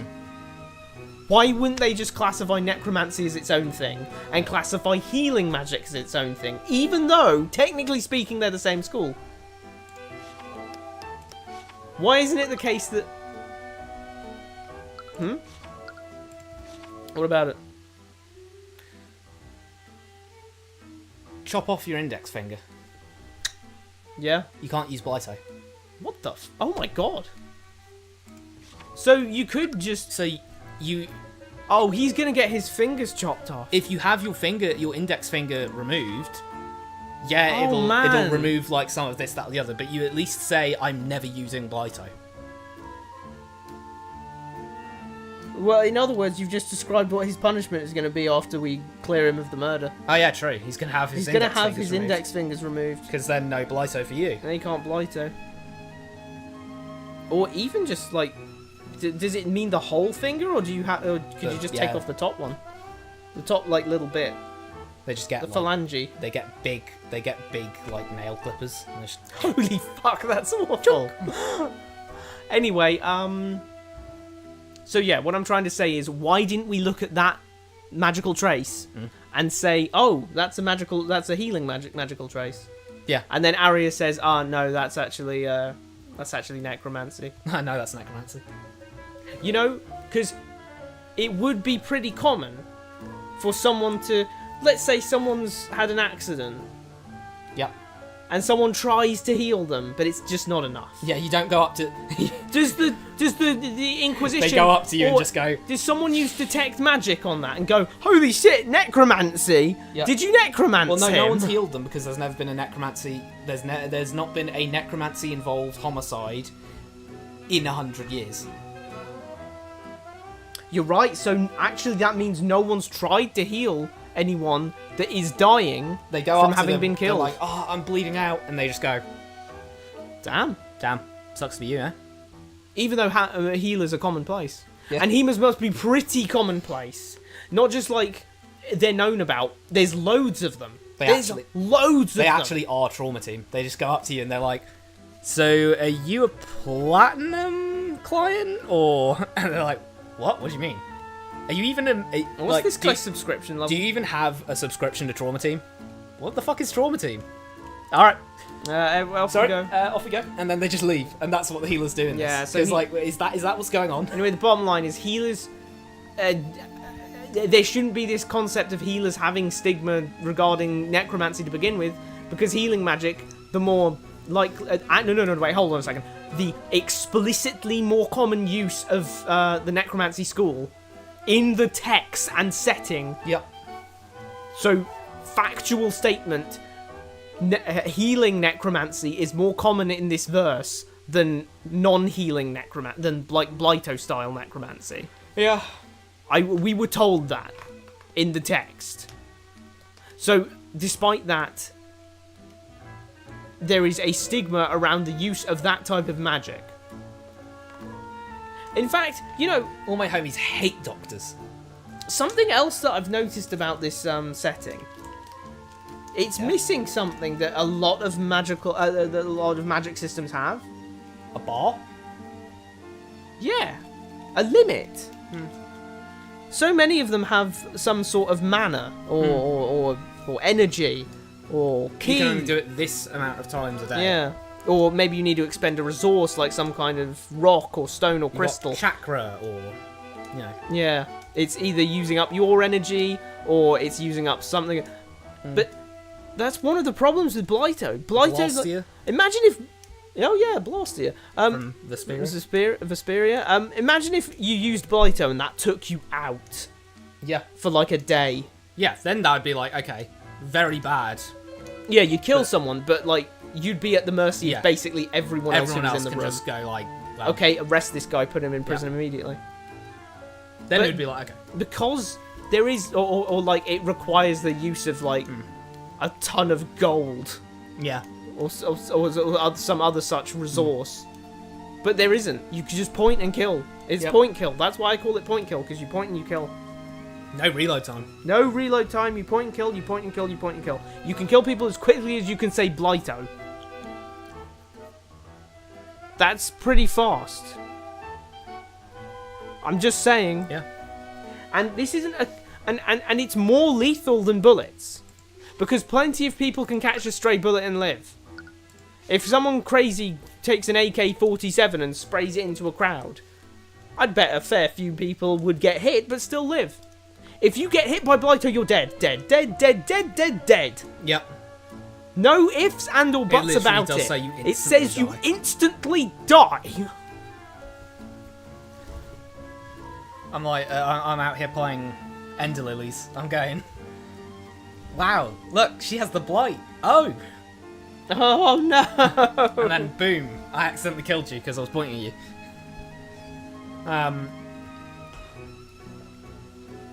But quibbling about that verse, about not having a limiting factor for magic aside,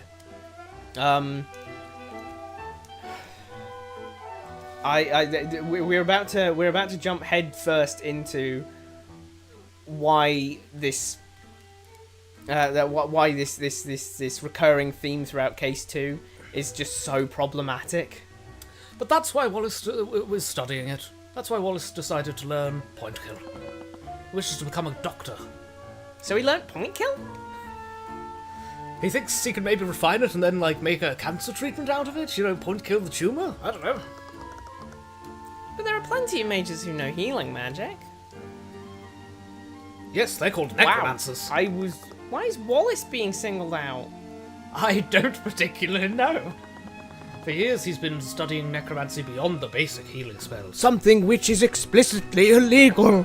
Also, beyond the basic healing spells, which the healing spells are still necromancy. Also, he says the basic healing spells, which implies the advanced healing spells. Yeah, there's the advanced ones, like Necrotic Blight. Now, if he just said beyond the healing spells, Yeah. I'd be like, yeah, sure.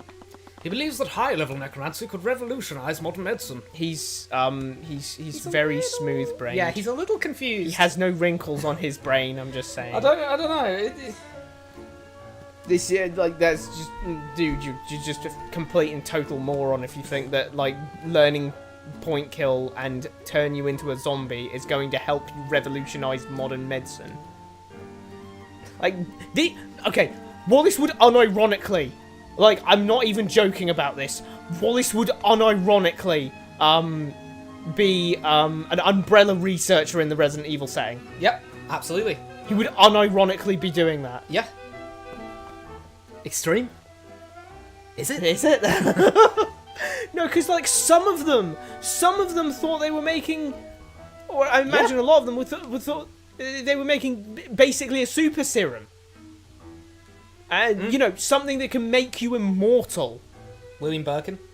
William Birkin thought that he was making a virus that could turn you immortal, which I mean it does. Golgotha, yeah. It does turn you immortal, but it also turns you into a flesh monster. There's that tiny little side effect. Little side effect. And the T virus, the Tyrant virus, it's going to make you big and strong and powerful, and you'll be a super soldier kind of thing. Yeah. Except it makes most people into zombies. I get the feeling that he would, because this is the kind of shit that they do. This They're is like, I wanted to create a thingy, but accidentally I made zombies. Wow, this Las Plagas looks like it could really revolutionize modern medicine. Imagine the things humanity would be capable of if we could all share the same mind. Like, what? Unfortunately, many among the faculty don't see it that way. Owing to its legal status. Wallace doesn't hail from any noble houses. Shut up. Are you does. telling me? He must hail from one. Yeah, we know it's hereditary already. He was abandoned by his parents at an orphanage, presumably to avoid a scandal. So he Well, already he still does hail he from... does hail from a noble house, because noble houses only have magic, to the point where Celeste still is considered, well, she must be a bastard child. Yep. So it's not even the case that it's become so common for commoners to have magic. It's not just stated, the narrator stated The narrator said it himself. God said it. God said it. I think God might have said it, actually. Yeah, maybe so. Virgil. Remus Virgili. For one thing, shut up. For the other thing, you are now saying that every healer is noble. Yeah. Because you're saying Wallace is being singled out for being a commoner. We're out here like, oh, the nobles are so nasty and evil, and then we're also like going to the doctor for his checkup. Like, Yeah. already you're going to a noble. Like, with it being the case that even commoners don't find it strange for healers to be showing up, it is thusly the case that there must be, like, it must be the case that Garrick Pierce not knowing any healing magic is an exception rather than the rule. They're looking at him like, you don't know any healing spells? You're a noble, but you don't know a Or- healing spell? He's just like me for real. Many of the faculty fear that he'll use his knowledge to raise armies of the undead, just like the necromancers of fiction. I don't think they need to be worried about that, because what I think they need to be worried about is the potential scandal caused by one of their students learning forbidden magic. It is literally illegal to learn that. This is relatively equivalent to if you were at a chemistry or a biochemistry university, a university that specializes in biochemistry. You know, And and one of the students started creating bioweapons. Yeah. Could you imagine if You're in- like You're in mustard? biochemistry, and then one of your students is just like, "Hey, check this out! I've managed to check this out! I got a sample of the COVID-19 virus, and I've actually managed to What? alter it a little bit so that it's more resistant to any kinds of antibiotic. Well, you wouldn't use It's a antibiotics, virus right? anyway. It's actually a little bit more resistant to bacteriophages. Wait, it's a bacteria. No, sorry. It's resistant to whatever the fuck, it's resistant to to this, that, and the other. I've also managed to make it start altering its Antigen? altering its antigens so that it's harder to detect in the body. And you're just thinking, why are you doing this? Why have you made that? And imagine if this person got found out for creating like super mustard gas or super bioengineered virus. Yeah. Imagine the scandal that would go down in that university. What would you do if Wallace Nightgrave pulled you aside one day and said, "Don't come to school tomorrow"? Holy fucking shit, dude. Just saying. We're 1 second away from getting Blightoed. How terrifying would it be to live in a world where people could learn Blighto? Never mind having a concealed carry handgun. You would not be able to know if any random person on the street could point at you, say a single word, and you'd be out like a light before you even realised what had happened to you. Yep. How terrifying would a world that... how terrifying a world would that be to live in? It is a damn good thing that Blighto is, in fact, outlawed. The chaos that would erupt from the populace knowing that any random person that they walk into on the street could kill them without a second thought would be absolutely society-destroying. Yeah. And, like, oh, well, you know, commoners don't generally know it. A fucking noble could dress up as a commoner if they wanted to. You could There's literally nothing just- stopping yeah. them from doing that. Dress up as a commoner, go outside the house, walk into a crowd, pov your What Lucio if, Steelwind. what if this person's a noble in disguise who knows Blighto? Well, I guess I might die if that's the case. Nobody. Me walking up to Lucio Steelwind, and me walking up to Lucio Steelwind about to be like, all right, it's time for me to finish this. It's time for me to finish this. I can save the world by doing this. Blighto, and then he just goes, You might need to say that a little louder. It's like, I don't know, I'm just thinking, if someone can just say Blighto, then Lucio Steelwind's not much of a problem. So that kind of implies that he can resist Blighto. Why do you think that's the case? No one knows it. It's illegal to learn it. Yeah, but it might be illegal, but the government still knows about it. The government who knows that other countries do have mages. They do? They must, Why? because they already stated that they have mages. For instance, the purple worm, which is resistant to transmutation magic, which is not native to Wyvern God. Okay. So other countries must have mages, therefore other countries could know Blighto, which would mean that Lucio Steelwind could just get Blightoed and then, So Lucio Steelwind probably can't get Blightoed. So, I don't know, maybe just breakdance Imagine is you're- like Madara imagine when you're he just- gets jumped by you. Imagine just chilling out in your university or something, and then a flippin' dude just comes over and says, hey, I'm, like, designing a nuke. Hey, by the way, I have kind of... Alright, I'm just going to be real with you. I did go to the Pentagon, and I kind of found these designs for a new experimental super weapon. Yeah. They were calling it, like, Metal Gear or something. I'm just We're like, I kind of want to putting make it. I just need a little bit of depleted uranium, and then I'm gonna... I'm putting together a team. You could call us the Patriot. Sorry. The Imperial Academy isn't even permitted to teach it to students beyond basic healing magic. So why did you do that? Why did you do it? So you have committed as equal a crime. Why did you do it? You fool! You old dumbass! What did you do? Bro just Bro. said I'm 88, I don't care no more. I don't care. They can't put me away for long enough for me to serve the sentence. Why did you allow him to study it? After everything that has happened to him, I made an exception, even if I was breaking the law. Bro really went, he's had a shitty life though. The so. Inquisition's here. How is this guy not pissing himself right now? Me out here. Is that fire nice and cozy because he's been throwing all of the necromancy study papers into it?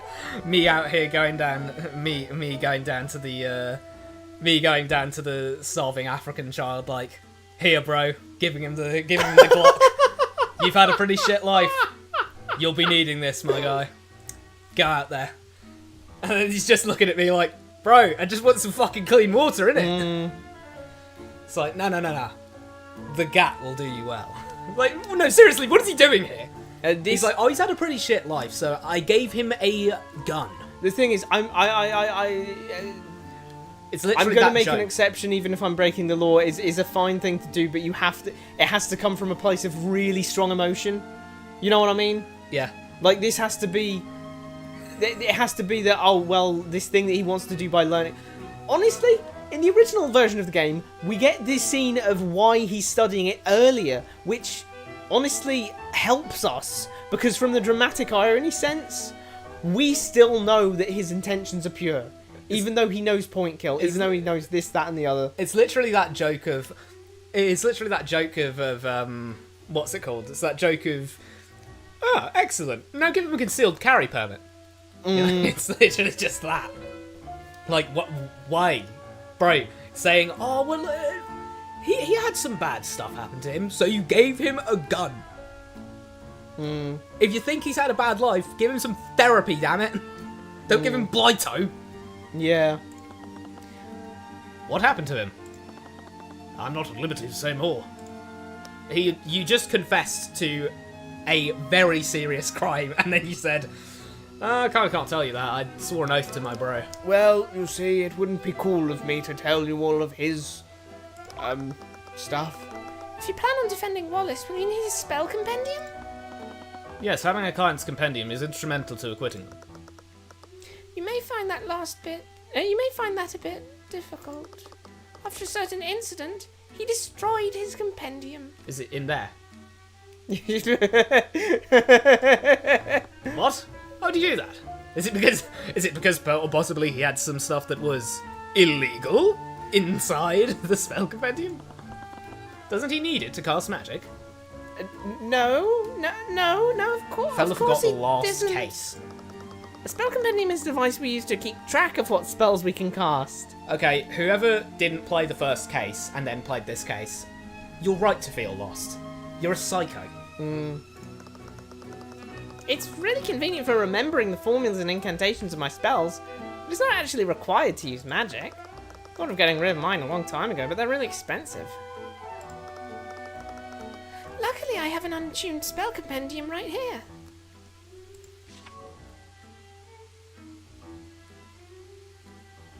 Why would you want to get rid of hers? I mean, I guess it must not be an actual thing you need to be a registered mage, because we already know That's she true. legally registered as a mage and kept that whole thing going. That's true. Under Flynn Holt's nose. Everyone at this school must also be a registered mage. Yeah. I mean, just by definition, it's clearly an institution. They'd all have to be registered mages, like just by virtue of the fact that they're here, they're registered almost in a sense. I'd be more than happy to give it you if it helps Wallace. I mean, give it to you. Give it you. She got a little bit gangster there. Oh, thanks. Wallace just needs to maintain physical contact with it for 10 minutes. After that, the compendium will attune to his magic and update in real time. You're right, it updates in real time. There you go. Needs to write a decoy. Forged. Do you think that's a thing? Forging documentation, forging a spell compendium. Just make sure you don't let another mage like Celeste hold it. Once it attunes to a mage, no one else can use it. Wait, then how did... Oh, wonderful. I just hoped you could persuade Wallace to attune to it. What? Have these people ever heard of bags? Wait, then how did you? Because that's where he's going with that. Yeah, how Wait, did you hold how it? did you hold it? And then, Wait, so... wait, how did you hold it? Wait, how do you hold it? If you put it in a bag, it just does anyway. Maintain physical contact through something. Not the floor, though. He's wearing a glove. She has bandage gloves on. Yeah. Is it not the case that counts? Purple. What can you tell me about Catherine Bellwether? What can you tell me about... What can you tell me about the one they call the Necromancer? Nothing kind, I can tell you that much, but I'll think that. Well, those whole mess of emotions. I've been told she was rather unpleasant to work with. Can you think of any enemies she might have had? You might as well list anyone who didn't hail You might as well list anyone who didn't hail from the Four Pillar families. Objection! Arya didn't like her and she was from the Four You Pillar might as well list anyone who didn't hail from 3 pillar families of the 4. There is. It's best not to beat around the bush with these sorts of things. As I'm sure you saw this morning, Asphalt was probably less abrasive than her personality. Wait, what? I'm looking up when Asphalt was made. I don't know why Asphalt was so... I don't know, italicized and all, like... I don't know, just... Asphalt was probably... I'm like, wait, Asphalt. Makes me think about Asphalt.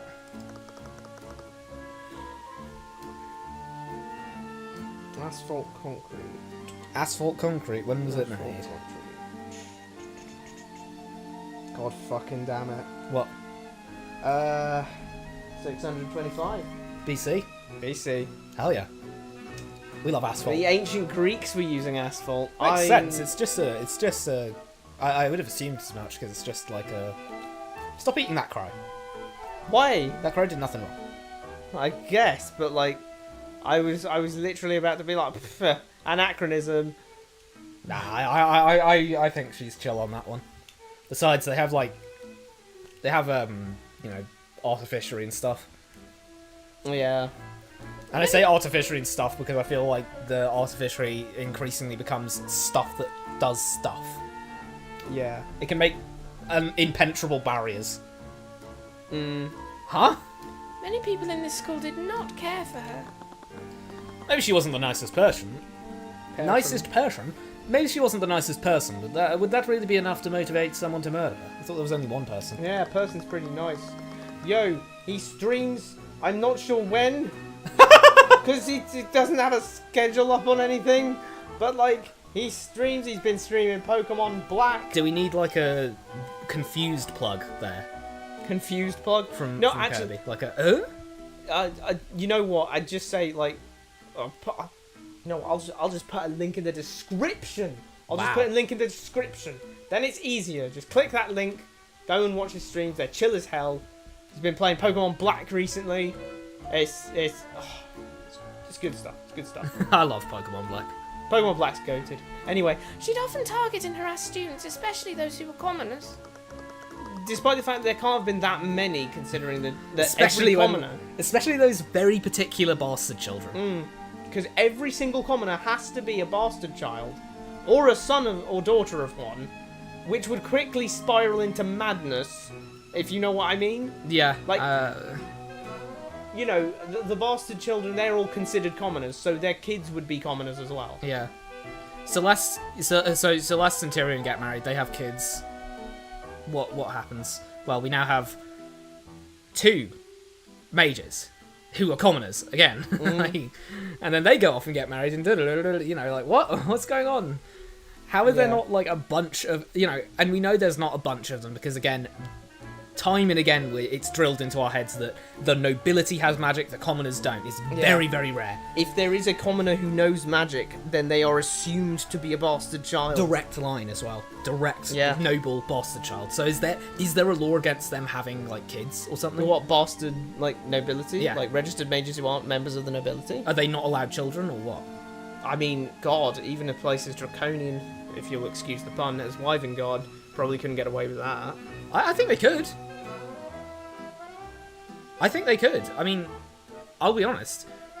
Like, you know, to keep population size from spiraling out of control, places like China have introduced, you know, don't have that many kids. You have to like pay extra to have more kids. They could easily do that. That way, if you're a noble, you can pay the extra. You can afford it. If you're a commoner, you can't. Only if you're a registered mage. Only if you're registered. But yeah, you know, unregistering and not being registered as a mage is illegal. Oh my God, it doesn't matter. What? How many bastard children of nobility? Why? How do they all end up learning magic? I don't know. Hold on a second. Wally was put in an orphanage. Yep. How many other children in that orphanage would have just been commoner orphans? Yeah, they could have been common and able orphans. How would you know? Until you try and learn a spell, you wouldn't know. But if you're a commoner, you wouldn't try. OGS. OGS. Tyrion Cuthbert. How did you know? How would you know? Like Atreus, you know. I'm not having Tyrion Cuthbert say, "Watch your tone, boy." Watch your tone, boy. I'm like, no, hold on a second. You wanna disagree with me? You'd better dismantle my arguments. The Tyrion Cuthbert Dev's about to be in chat going, "Watch your tone, boy." I'm Oh, like, okay, Huh? prove me wrong, Dev. Prove me wrong, Dev, man. We've used nothing but the text in this and basic logic, so if you've got any disagreements, then it's gonna have to be pretty good arguments. No, I'd love for the Tyrion Cuthbert Devs to see this. I'd be like, yes, please, If he did, please. if they did and were actually taking Yeah. things on board that we were saying, I'm not saying like you know, Yeah, do exactly what we say. do We're exactly your what boss. we say. We know. But you like, know. please, we're trying to give constructive. Yeah, criticism this is here. constructive criticism. You know, This is. We think it would be better if you did this. we're not trying to say you things shit. We're trying Yeah. to say this, that, and the other is letting it down. Yeah. I would love to see a Tyrion Cuthbert. I'd love to see every game be the best that it can be. You know. Yep. And I would love to see a sequel take everything that was done in the original and build on it and Yeah. and take away all of the problems Yep. that the original had and become an even better experience. Yeah, absolutely. And you know, the weird thing about it is, although you know you wouldn't have to change any / all of these things, what we're trying to do here is as objective Yeah. criticism as we can. Yeah. And in terms of saying things like, I mean, the portrayal of the nobles, that's a very subjective thing. If you're dead set on like, say you would like dead set on no, I want these people to be perceived as actual demons. Yeah. It's like, sure, go right ahead. But things like I don't know, Arya. typos, Arya. Things like Arya. Arya. Like, What about her? Arya's Sealwind being so nice when. Oh all yeah, the her others being aren't. nice when everyone isn't could use a little more explanation. Maybe it actually does get explained later. Yeah, I mean, You know, we it's- haven't played the whole game yet, but you know things like Not trying to be mean, just trying to yeah. give criticism where it isn't needed. She even made a habit of expelling those students for the smallest infractions. For commoners, magic can be our ticket out of poverty. That makes it sound so normal. Yeah, that kind of does sound a bit weird. Of like, also it doesn't really sound like it would be your ticket out of poverty because, well, how does that work though? You know, There's borderline a stigma against commoner mages. Commoner mages seems to be like a pretty bad thing. You yourself have said that, you know, mercenary is an occupation. It's paid for a lot outside of Wyvern-Guard, but there's not a lot of work in Wyvern-Guard, even for mages with magic. Mm-hmm. So Mages with magic. mercenaries with magic. I mean, I can't imagine how it'd feel to have that opportunity unfairly ripped away from you. She was akin to a grim reaper hanging over the student body, waiting to steal away their futures. Like me! I'm a demon lady person thing. I warp reality on actually, the no, regular. devs. If you want anything to take away from this, please be less heavy-handed with Eris. Eris is way too obvious. Eris, if you're trying to make Eris anything other than hilariously obviously Like, that's the thing. evil. It could be that's the intention. I'm not sure why that would be the Yeah, intention. I don't see what what purpose that serves. Yeah. You know, you'd need to tell me what purpose that serves because the only Essentially- thing I can think is Dramatic irony. it's like dramatic irony, but it's a case of dramatic irony that feels way too comedic because like Yeah. she's so obviously evil and everyone keeps going, huh? Oh, that's weird. It's like Malvolio in like 12th Night. 12th Night? Where everyone, the audience obviously knows Viola's not into him. Oh, But that- Viola. Not Viola, sorry, Olivia. The audience obviously knows Olivia is not into him, but he, from his perspective, he's like, she wants me to wear the cross garters. I guess I have to do that. And the audience is thinking, he's going to make an absolute fool of himself. That's what this ends up feeling like because everyone's going, "What do you think, Eris? I think you're really trustworthy." And then Yeah. she's going, "Oh yes, I definitely am." And then she, like stuffs the tome of Satan into her back pocket. The Necronomicon. It's like, "Oh yes, I'm very nice." The human psyche can only be pushed so far. And she says this shit like this. It's Human just like, psyche can only be pushed why are so you saying far. such bizarro shit? What about her relationship with the faculty? In some cases, it was worse than with the Honestly, students. Honestly, it with her design, It feels more like the kind of character that they'd put in a spooky setting, and just like, you know, the gimmick is that, you know, she looks very scary, but the subversion is that she actually has everyone's best intentions at heart. She's one of those characters that's like, she's so obviously evil. I feel like there's going to be the reveal that no, she's actually really nice.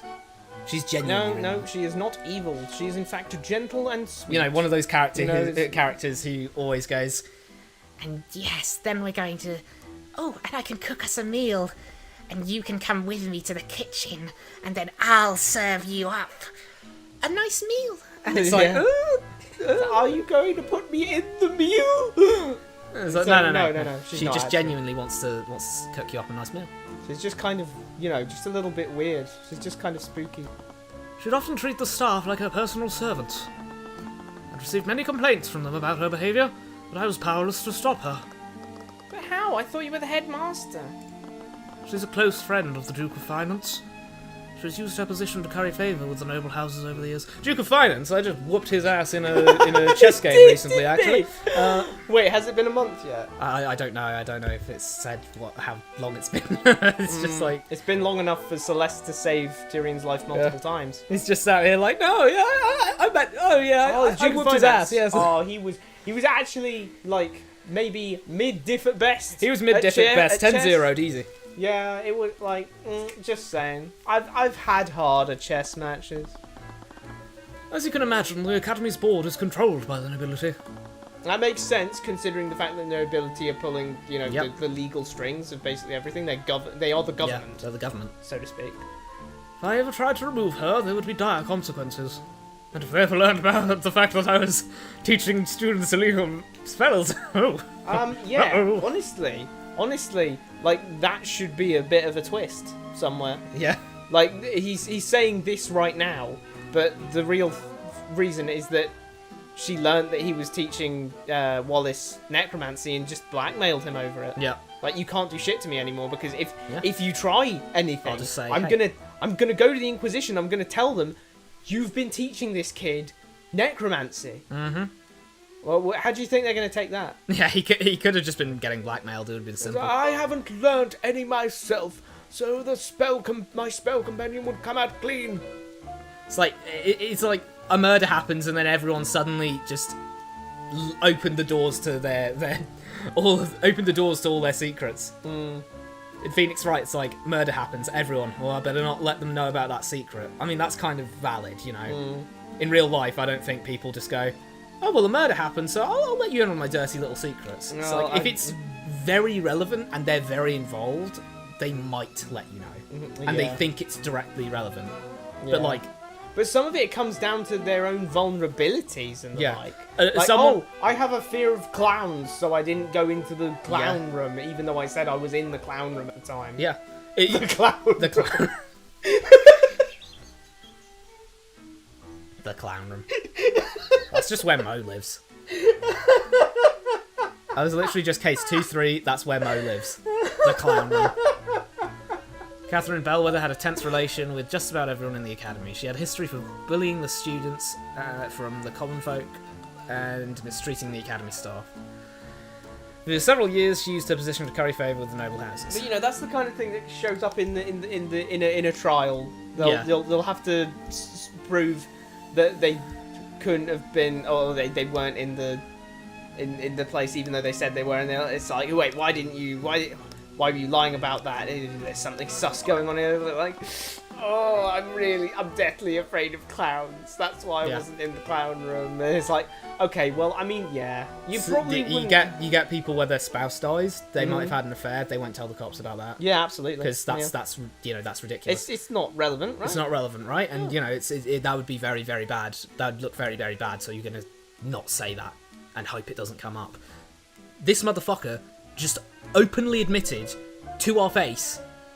oh yes, I have done something hilariously illegal. Like, I'm gonna get, you know, I'm going away for the rest of my life for this shit. But he just told us it. How Like, why much not? more could I have, and how many more? I honestly, this is probably going to sound really nitpicky and a little bit strange, but for him having been described as his hand wobbling as he's supporting himself on that cane, He's surprisingly upright. Yeah. Like, the back is straight as a tree. Trees aren't generally like that. Straight as a marble column. There we go. I heard that you had a meeting scheduled with Professor Bellwether this morning. What time was it, and when did the meeting end? Our meeting was scheduled for noon. She arrived on time, and our meeting lasted until 1 p.m. Did anything seem off to her about you? No, she seemed her usual self. Her usual insufferable self. If you don't mind me asking, what was the purpose of your meeting? We met to discuss routine administrative matters. Despite our personal disagreements, we knew to stay civil when discussing professional affairs. Yet to be perfectly honest, it did always feel like I was treading on eggshells when speaking with her. But you were her superior, weren't you? Didn't she respect your authority? We had many arguments about how I was managing the Imperial Academy. What? Right, it's a sprite thing. She was very vocal about her distaste for the students accepted through my scholarship program. Word on the street so that he's going to get the scholarship. She was difficult, to say the least. Can you do that dialogue again? Is it the book disappearing? Yeah. Because this is the book, and then he's going to grab his collar and... Ah, yeah. It's gone. He just By Jove, disappeared. it's gone. It should be still tucked in his arm, like when he's doing that other Yeah. animation. Yeah, it should be I there. guess they kind of just forgot. It should be there, really, but yeah. Because look, it's Yeah, just there it's like there. that. It could easily have worked the other way.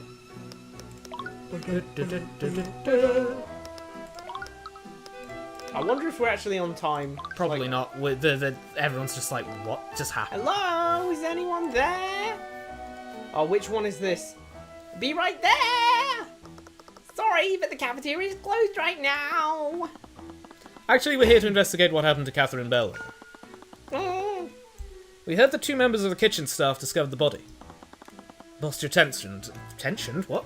Her posture tensed at the mention of Bellwether. Oh, that'd be me.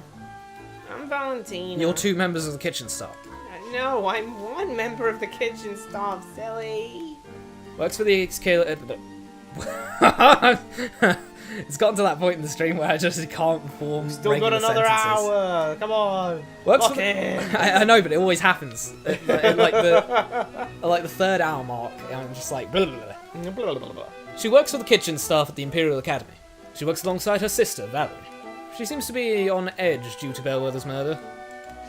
Wow, great job, Tyrion. You really worked something out there. Well, She was the head chef at I'm just saying. This fella says, like, it's this person. Oh, look, it's this person.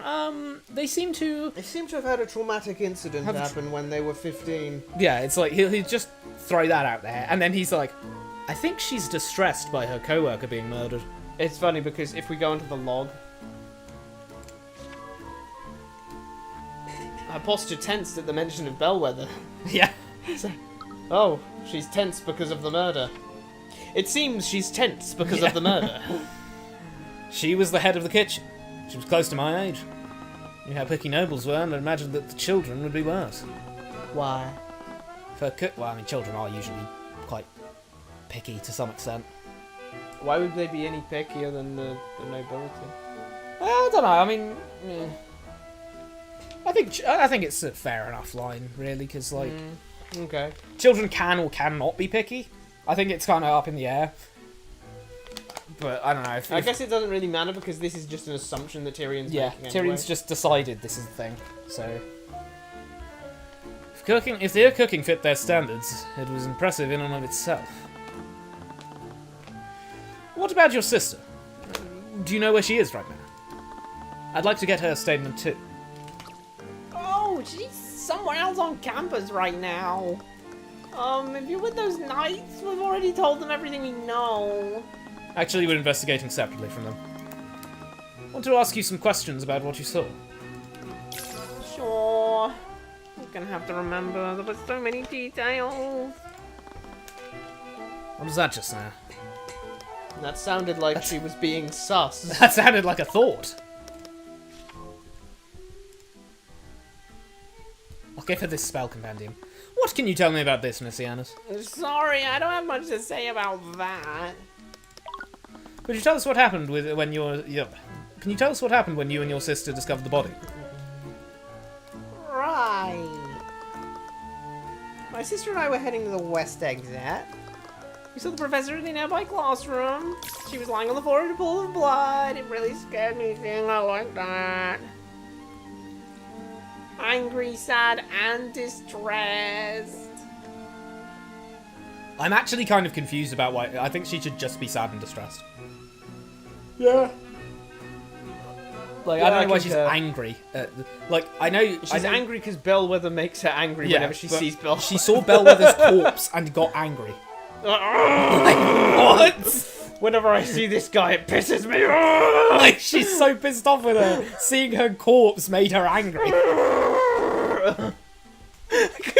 God, that is insane. Could you imagine doing that? Like, you have an enemy. I of wouldn't be some sort. surprised if she kicks it. And we're not even talking about enemy in the sense of, like, they've tried to kill each other or anything. Like, she's just been a bitch to her. She, as a boss, she's been a bitch to her.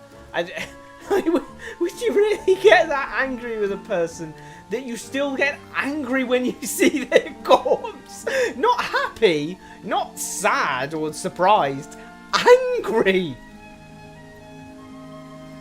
I used an emergency communication device to call for help. While I was doing that, my sister tried to wake her up. That is what happened. I'm not angry anymore.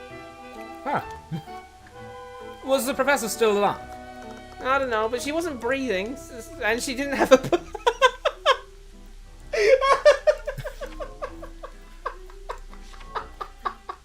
I don't know.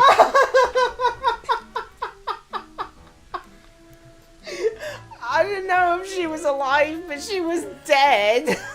So Valentina maybe... is that unsure that she's like, I don't know, maybe she just She came was back to life. not. She wasn't breathing, and she didn't have a pulse. Is the next question? Do you know of any other signs of life Yeah. that she was exhibiting? Well, her head was off and was kind of rolling about. She was less tense, which might imply that she was... What? Sorry, what? I think that should be phrased as she was less tense. Was she telling the truth? Yeah, like... Tyrion, I'm not 5, you don't need to tell me. That might imply she was telling the truth. Like, huh? It's possible the attack happened well before they discovered the body. Can you live without your lungs? Because I don't think she had those. Ah! What do you know about the suspect in the case? His name was Wallace Nightgrave. He's a student here. He's that scary necromancer, right? The one that makes zombies? Those are just rumours. He wants to be a doctor. But he studies necromancy! Your sister studies necromancy, you dimwit! Sorry, that just got to me. I was just like... You mean the fact that she seems genuinely shocked about that? Yeah. Yeah. She had no eye of Horus or anything. Yeah. Yeah, if she was lying, then we totally got Eye of Horus, like... Oh, wow, just like Valerie. Is she not tense and anxious for this one sentence? She was just calm as a cucumber for this. Yeah. Didn't care. Have you ever actually gotten to know him? No, but I've heard the rumours. He's always hanging around the cemetery. Oh, what's he doing there? That's sus. Sure, he's just biding his time, waiting for his chance to raise an army. Does he actually go to the cemetery? Like, Yeah, he does, but it's to look at, like, his dead sister or something and be like, I'm going to Oh, learn okay. how to cure your elders, oh, I thought so no one else has to suffer your death. I was starting to wonder if he was like doing the grave robbing thing. Nah. Dig up graves and look at the body and go, Can be helped that people thought of him that way. No, that's incredibly problematic, What? that people knew that he was a necromancer. Yeah. Because It's illegal! Because it's illegal, so anyone who's sufficiently pissed off at him would threaten him with, look, if you don't stop doing this thing that pisses me off, I'm going to call the Inquisition and tell them to investigate you for necromancy. Even if they thought it was a rumour, even if it was just rumours, that's really problematic. Yeah. It's problematic for the school too, because those are rumours. How did everyone apparently in this school, including the staff, Yeah. think that this fella was... Like, he wasn't just dealing drugs. This fella had a whole, like, weapons racketeering business going on in the school. And they're all just like, I don't know, not really my business, eh? Like, what? I still wasn't sure of what to make of all this. What can you tell me about Catherine Bellwether? Wow, that was word for word as last time. Nothing good if that's what you're looking for, I thought. I'm also sad and angry, but not distressed. Then another set of negative emotions. Just tell us the truth. I think one thing I actually have to say about this, I know it'd be hard to put in here, but maybe just the four faces and, like, one of the, you know, whichever one's lighting up here. Because by not having it in the text log, it kind of really strongly implies that it's not that important information. Yeah, that... Because you can't re-see it. Says, yeah, sometimes he mentions the emotions, like yet another set of negative... Largely, though, they have been, is the weird thing. What? In the text log? No, largely they have been unimportant. Yeah, I think, you know... Just tell us the truth. They kind of... If they're going to be important, they kind of should have... Yeah, some importance to them. I don't think we've talked to anyone who had anything nice to say about her. Yeah, she was a horrible person. She was really terrible to everyone. Does that include the academy staff? Yeah, she always treated us like her personal servants. Sometimes she'd make messes on purpose just so she could order us to clean it up. Oh no, some people are into that. I thought the kids from the noble... What the fuck, bro? I thought the kids from the noble houses were bad, but she was something else. She acted like she owned the place, but she wasn't even from a noble family. Dun dun dun dun dun dun dun dun dun dun dun dun dun dun dun dun dun dun dun dun. Huh? So she knows magic, but isn't a noble, which means So she's a bastard child. Uh-huh. So she's literally in his position. Are we gonna say anything about her, like, projecting? Like, sort of projecting that hatred of, like, her past onto... Am I going crazy? Or has it always been spelled that way? What? I managed to gaslight myself into putting an A, so it's actually weather, as in, like, weather. Is it always like that? I don't know. No, it's Oh my always god, like it's that. always been like... Oh! Oh Well, no! there you go. At least it's not Wyvergard. Wyvergard. Wyvergard was crazy. I was like, what? That genuinely scared me. I was like, oh no. We've been saying Wyverngard.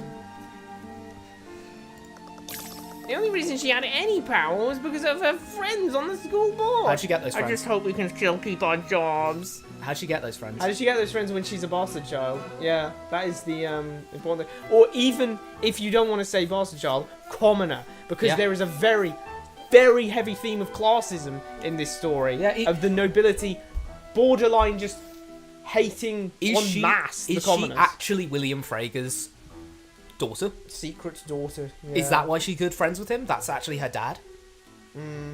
I don't know. Like... That's not really going to get expanded upon, I don't think, and it kind of should be, because how did she get that friend? There's a very, as Rad says, very strong classism, so you won't just find people who are friends with nobility in the common folk. That would be a massive exception.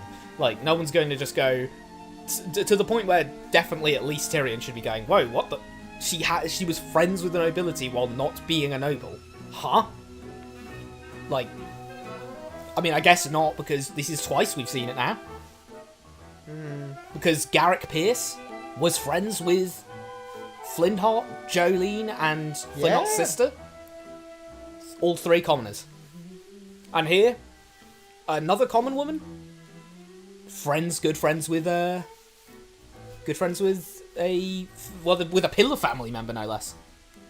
Sounds like there's a lot of people who are noble, like, having that many noble commoner friends kind of damages the classism factor, because it means that, well, kind of more a nepotism problem of the nobles. The people at the top are just they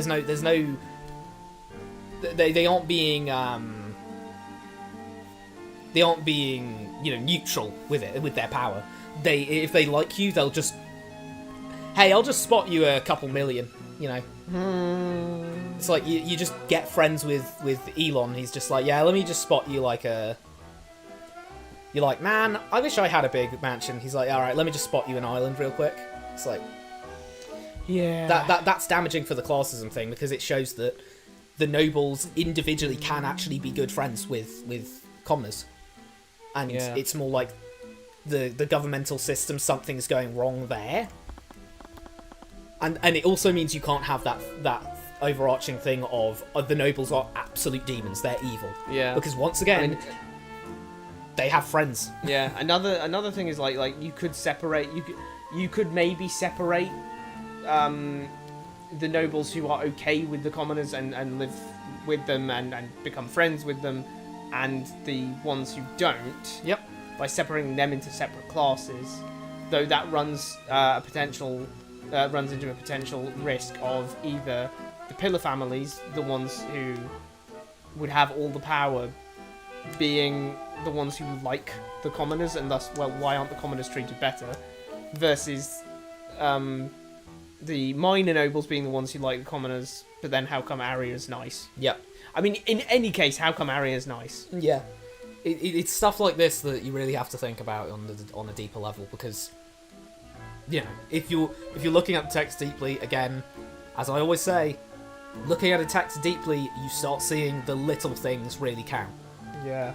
Stuff like this, her just kind of blasé saying, "Oh yeah, and she was a commoner." Huh? What? That's a bit weird. How did she get to this level when we're told time and time again that it's like she's just friends? Like they straight up singled out William Frager. Yeah. She's just friends with the Duke of Finance. Why? How If she's his daughter, if she's his bastard daughter, and he loves his daughter, fine. That's still she's kind of nobility in that sense. She just so happened to be born to William Frager, and he likes her despite the fact that she's not legitimate. Fine.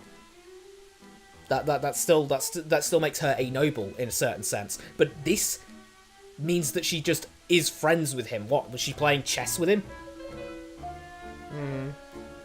And we have to question, did William Frager shake Tyrion's hand? And how cringe was it? Very. Did they do the old, go for the shake? Oh no, fist bump. Go for the. Did you ever feel like your job was at risk because of Bellwether? Why would you say that? It was just a hunch. Yeah, well, you're wrong. What? I, for one, plan to work here until the day I die. She was clearly lying, but maybe it would be best to keep that to myself for now.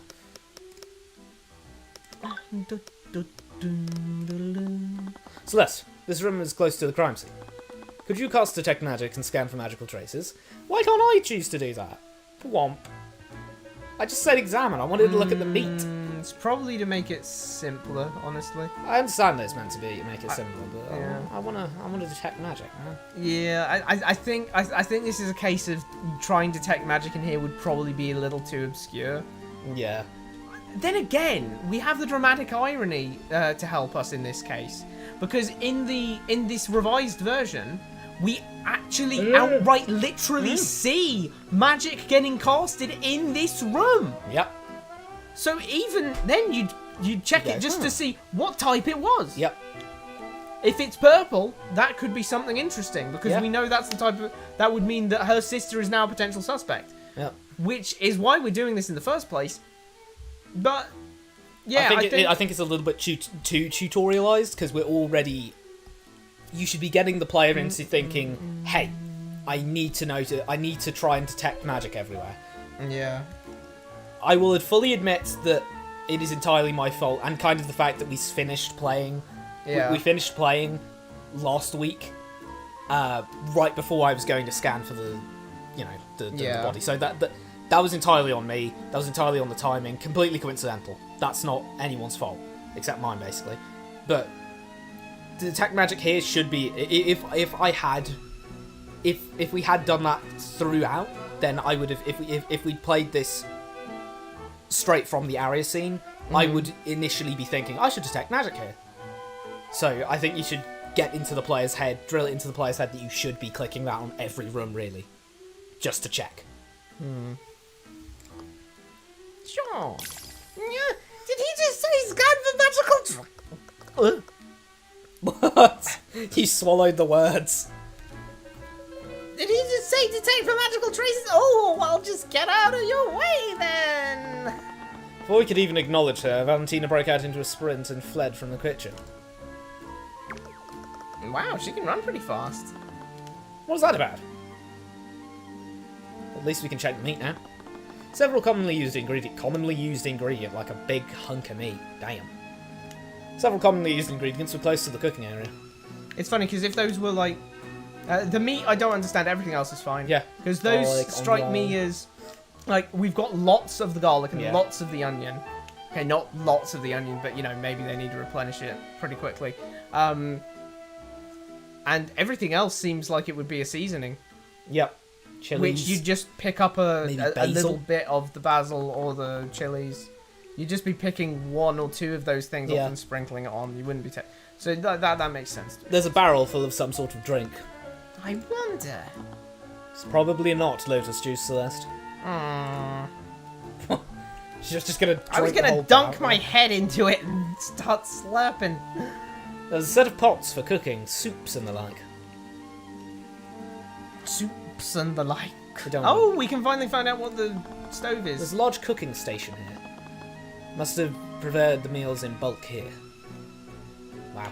Is that looks like a bowly thing? I don't really know what that is. Cause, But then we've got. is that perception? Is it depth perception? It's a like concave thing, or is it a plate on top of the brick thing? Like that's a flat plate. It's just for preparation. It's a flat plate. It's just for preparation. In hindsight, There's a because rack- look, you wouldn't make a fire with those. That is Oh firewood yeah, storage. that's firewood storage. There was a rack of cooking implements hanging from the wall, like a ladle, and a Ladle, and a meat grabber. meat grabber. Mm-hmm. And you've got a crowbar here. I'd say a fire poker, but I think that's a fire poker. That's not a fire poker. That's for the meat. It's a carving. Oh, it's a carving thing. I don't know what this is though. Is this just a weird fire poker? Um. Because I kind of want to like pick it up and use it as a cane because of the like bit there. Yeah. There was a large sack of produce in the corner. There's some wine there too. Must be for cooking. All the professors. Probably for cooking, considering the location. Do you think what's his name comes in and says, "Oh, I've run out of apple juice. Get me some of that. Give me some of that apple juice."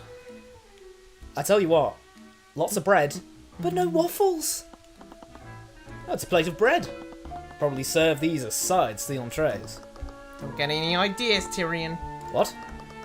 Remember when we went to that fancy restaurant? You just kept ordering breadsticks and butter. Valid. Bro, Valid. Bread's free. I might as well take advantage of it. You know, eating that many carbs isn't good for you. Not as if I'm gaining any weight. Weird, I've never had that problem either. Oh, that's because you're anime characters. That's because you're anime character, I guess. Wait, what? That got weirdly meta. Weird. I should be fat right now. Yeah, I have. You kept ordering breadsticks Now, I and love butter. I love They were breadsticks and butter. free. I love breadsticks and butter, but I don't look like Tyrion. I look like Tyrion, but like if he actually did pack on the pounds. They must have served this, and also if he was a goblin, but they must have served the students meals here on these plates.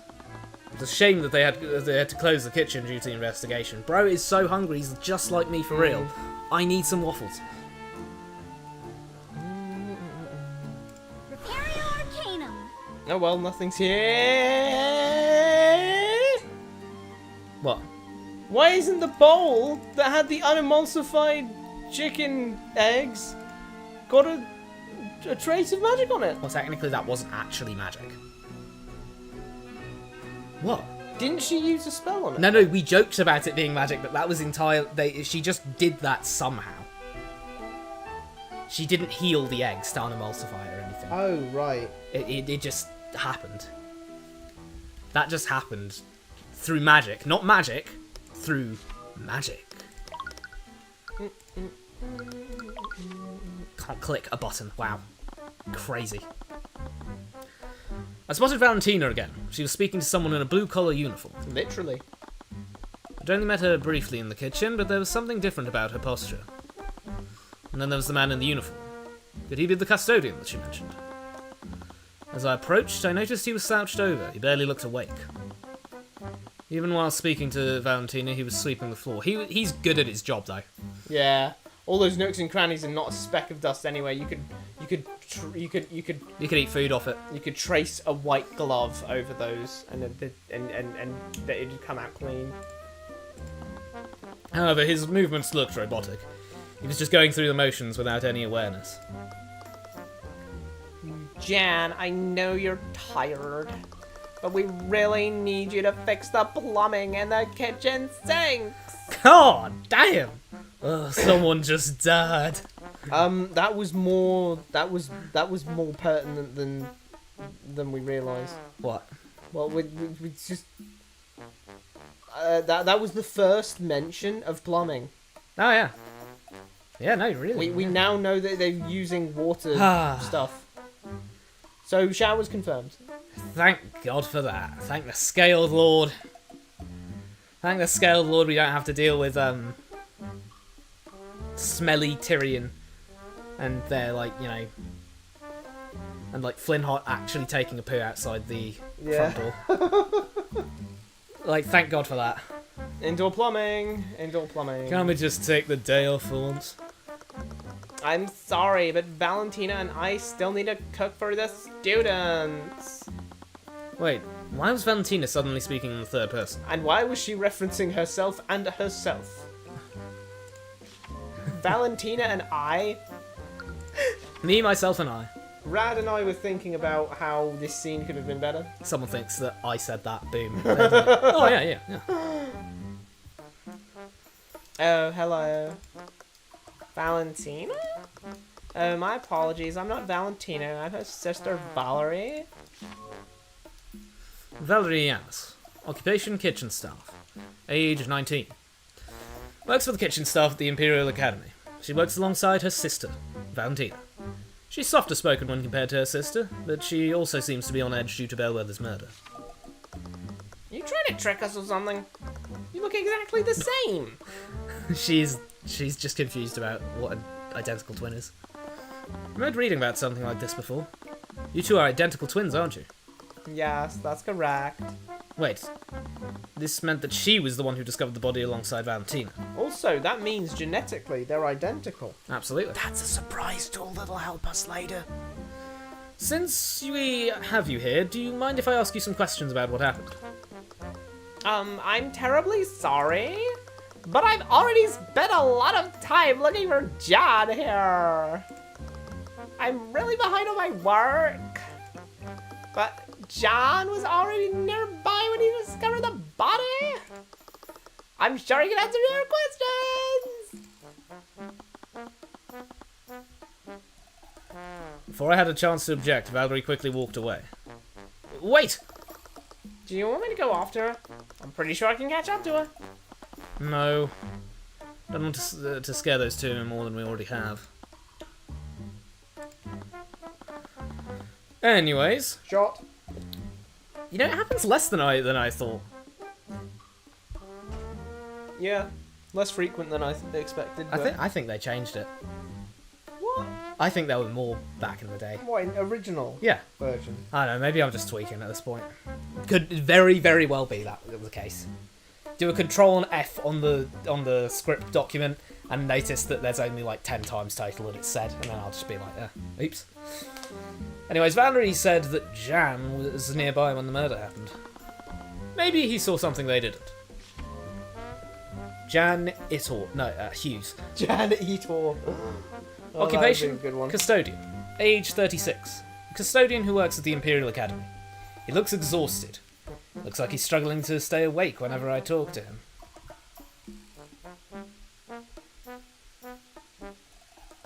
Just put a comma and take the he looks out.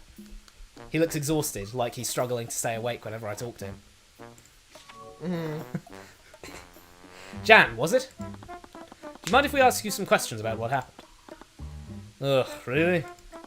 Well, whatever. At least I have an excuse to take a break now. Do you want to see my urine sample? Oh, he does. Are you aware of the foul smell in Lecture Hall 2B? Yeah. Luckily, Aria isn't letting anyone in the lecture hall until the investigation's over. But I'll probably have to get to it eventually. Alchemical messes are always such a pain to clean up. Wonder if Aria can help me out like she used to. Wait, do you know Prosecutor Stewart? She went here a few years ago. She'd always help me out using her magic. I miss that. That is insane. That is an insane character moment to get. Yeah. For considering that is, I presume that's optional information. Yeah, yeah. Have you met Prosecutor Stewart? Not recently, but she used to go to the school here a few years ago. What was she like back then? Oh, she was great. She always reprimanded Bellwether whenever she'd pick on the students and staff. She's a Steelwind, so she's probably the only person in the school that could stand up to her. Students elected her as the student body president, and she took that job pretty seriously. Things were a lot better when she was there. I don't care what people say, she was so much better than Beatrice. Who Beatrice? Who? What about the Yanis? Are you friends with the Yanis sisters? Yeah, scholars got to stick together after all. Well, if you get a chance to try it, their food's amazing. Valerie always serves food for me, so I pay her back by washing their dishes when I have the time. Guess there's always give and take in a place like this. Yeah, we even shared notes to figure out Bellwether's schedule. It made it a lot easier to avoid her. Bellwether was kind of a menace, wasn't she? Can we actually go back to the kitchen? Because I'd like to see what the... Oh, no, Yanis people. I wanted to actually show them Aria to see what they had to say about her. Oh, weird. His theme got overwritten. Huh. Jan Hughes. So Jan, are you part of the staff here? Yep. I'm a janitor. Clean and do odd jobs here and there.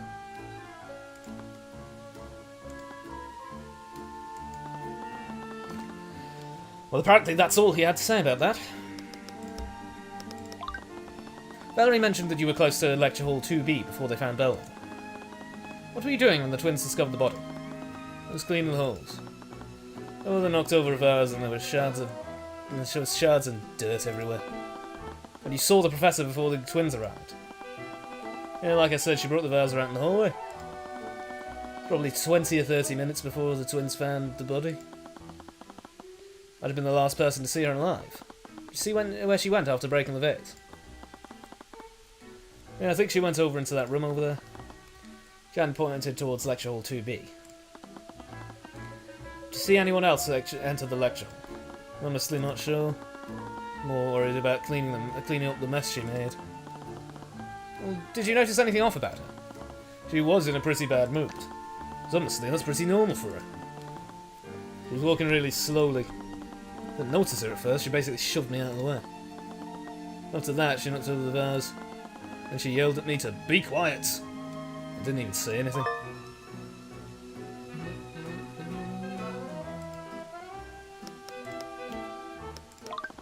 What can you tell me about Catherine Bellwether? Oh my god, that's 3. That's 3. He loves that. What can you tell me about? What can you tell me about? Although, I will admit, it is kind of difficult to phrase that in a different way. It's one of those things where I completely have no... I mean, like, you could maybe say, is there anything you can tell me about? Yeah, I have no problem with it, because it's just it's just flavour text to get to the real dialogue, so it's like... Yeah. No one cares about the... Honestly, I think in Phoenix, right, sometimes they instead of having... Oh, they just Phoenix, have it kind of sent off-screen. So to speak, in the way that you'd click you'd maybe click Catherine Bellwether, and then the person would just start saying, Catherine Bellwether, she was a bitch. Yeah. And, Phoenix wouldn't say, what can you tell me about Catherine Bellwether? And then they go, Catherine Bellwether, she was a bitch. I've heard that she had a pretty bad relationship with the staff. She had a bad relationship with everyone. Students, the other teachers. I can't think of many people who actually did get along with her. Shall you have your own share of bad experiences with her? Yeah, she'd always yell at me whenever I dozed off. I hate to say it, but things were a lot more peaceful around here without her. That was blunt, to say the least. From what I've heard from everyone else, I couldn't exactly blame him for thinking that. Valentina mentioned something interesting. She seemed to think that Bellwether was putting her job at risk. Oh yeah, but Bellwether was putting all of her jobs at risk. What made you think that? And those arcane constructs in the library. Bellwether was the one who put them there. Oh yeah, they're so cool. Well, a few weeks ago, I peeked in on a meeting she was having with Theodore. Apparently, school board is planning to replace the staff with them. Oh. They won't make this place nearly as spotless as you do. It's a lie. I'm sure the headmaster rejected her proposal. I don't know.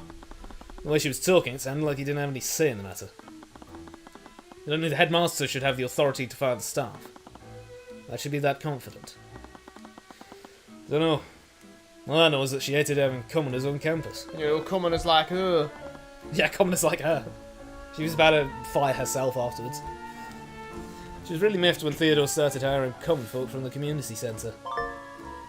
Community centre? Community centre? I was in the community centre, what? Supposedly Bellwether told the headmaster she was planning to fire all of the academy staff. I'm just wondering, at this point, considering that the Fragers, or whoever she's buddy with, is making her the de facto headmaster. Why don't they just make her the literal headmaster, the official headmaster? Why is the de facto part even there? I don't know why Theodore hasn't been, fired. Couldn't they just say, hey, you're old man, go home? Yeah. You're old. Here's your retirement. Here's your retirement fund, go home, sit on your couch, think about how you're 88. I think they could do that. Hope that no one works out that you were casting Hey, necromancy. we'll even throw in a free swept under the rug necromancy thing. Oh, that's excellent. Well, I'm packing my bags now. Okay, thank you for answering our questions, Jan. Sure, anytime. What's wrong? Still don't have any leads on other suspects. Just a lot of people who saw and or hated Bellwether. Right, if it wasn't Wallace, it still could have been any other mage. Trial's coming up soon. We still don't know why there are traces of necromancy on the body. Come on, don't be like that. You always get to the truth in the end. Celeste, it's only been one time. And after we quit Wallace, it's going to be a grand total of 2 times! Doesn't matter who tries to stop us, man, king, or god! Couldn't help but chuckle to myself. Okay, I guess we still need to talk to Wallace. Send to the dungeons. See, there we go. What? Okay. Just gonna stare at us like that? Cool. Yeah, sadly I don't think I can find the sisters again. Sadly, what are you... I was trying to present Arya to them. I'll present Arya to him as well. Have you met the prosecutor, Mr. Edmund? Ah, I am already well acquainted with her. She was once a student here. Oops, that was completely accidental. Sorry, everyone. What were you looking for there? Oh, I blinked and I'd accidentally gone into the text log and then I clicked. Oh, right, she is a noble. What was she like when she attended school here? She was quite the overachiever. She was even elected student council president during her first year in the general Arcane track. She won't be one of those students. I do miss those days. She was working so hard to escape from Beatrice's shadow. He's angry and he's sad. Who is Beatrice? I absolutely love this. Yeah. This is foreshadowing This is optional foreshadowing for a subsequent case. Yep, absolutely. This we is marvelous. we don't even know who Beatrice is. I have no clue who Beatrice is. We haven't got to case 3 yet. We've played the first 2 cases twice, So but we haven't got to case 3. I assume that Yeah. Beatrice is going to show up either in case 3, 4, or 5. But either way you cut the cake, we're getting optional foreshadowing for a subsequent case. yeah, that's really good. That's great. I love that. That's really Oh. clap-worthy. I wish I could have done the same for the Anna sisters, but I can't find them, so that's my bad. Oops. Oh, you might be able to do it later. I can probably do it Like later. day 2? Yeah, day 2. As we arrived at the Rathone dungeons, I spotted Wallace locked in one of the nearby cells. He was lying on the floor, muttering to himself. Why did... He looked like a rat. He looks like a crackhead. He looks like a crackhead. It's over. My life is over. What if he just, like, points at himself and says Blighto? Blighto. Oh my god, he could. Yeah, can he just... I bet that would work. Blighto! Blows up. Like, damn. You wouldn't blow up though. You just Yeah, you just die. Pass just on. be dead. Wallace? Yeep. Who are you? What do you want? Wallace, it's us. Oh, right. How are you doing? Apparently not well. Please tell me you're gonna get me out of here. I keep telling them and I didn't do it, but they won't listen. It's like they have to investigate the crime or something. Sorry, Wallace, but they found traces of necromancy magic on the body. I'm convinced you did this. I'm going to put... No, you just said I'm. Wait, what? Did I? I'm convinced you did this.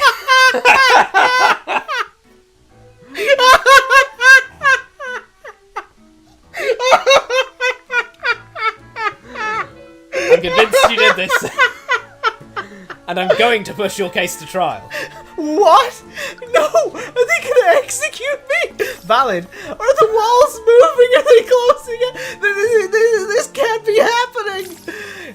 I can't breathe! Please calm down! Wallace, we know that you're innocent. Oh, but those knights think I did this. God, that was one of the best mistakes you could have made. But those knights think I did this. Are they going to kill me? I've spent my entire life learning how to deal with situations like this. If you let me represent you in court, I can prove you're innocent. That's a good character moment as well, though. Yep. Because that sounded like Ruby. Uh-huh. That kind of sounded like Ruby when she did it when she said that to Celeste in case 1. So that is, yeah, and you might think, well, why is he doing that so early? Well, precisely because it's so early, it sounds like Ruby. Yep. Because he's Still in her shadow. Yeah, he's regurgitating what she's told him. She's like, oh, and say it like this and say it like that. He hasn't come into his own, so he's using what he knows from her. You know, that makes perfect sense. Good stuff there. Oh right, you said you were a lawyer, but I don't really have any money to pay you with. Don't worry about that. For now, let's just focus on getting you acquitted. What? Do they seriously want to help me? No, they must want something from me. I'm happy that they want something from me. It's sus! Well, I guess it doesn't matter anyway. It's not like I have anything else to lose.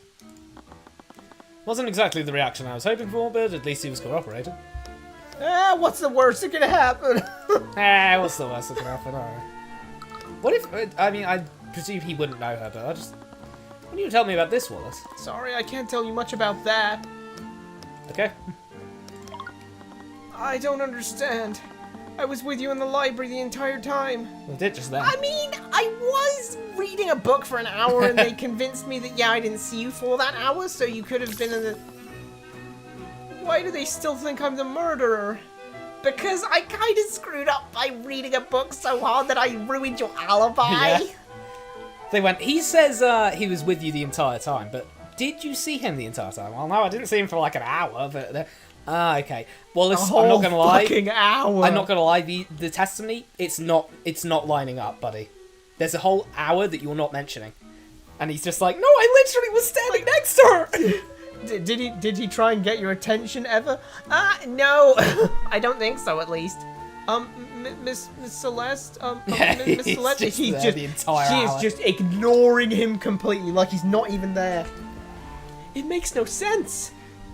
Unless you told the Inquisition, right? Technically, yes. Did you tell them that I was with you? Was I betrayed? Did they frame me? He backed away from us, a look of suspicion on his face, his rat-like face. We did, but they found traces of necromancy on the body. To be honest, I did kind of say you weren't with me for like an hour. And I keep ragging on him for the rat-like thing, but it was because he did. It was because he called It was him twice a rat. in quick succession. So in such a short period of time, he just said rat. It's like, wait, why are you calling him a rat? He looks like a rat.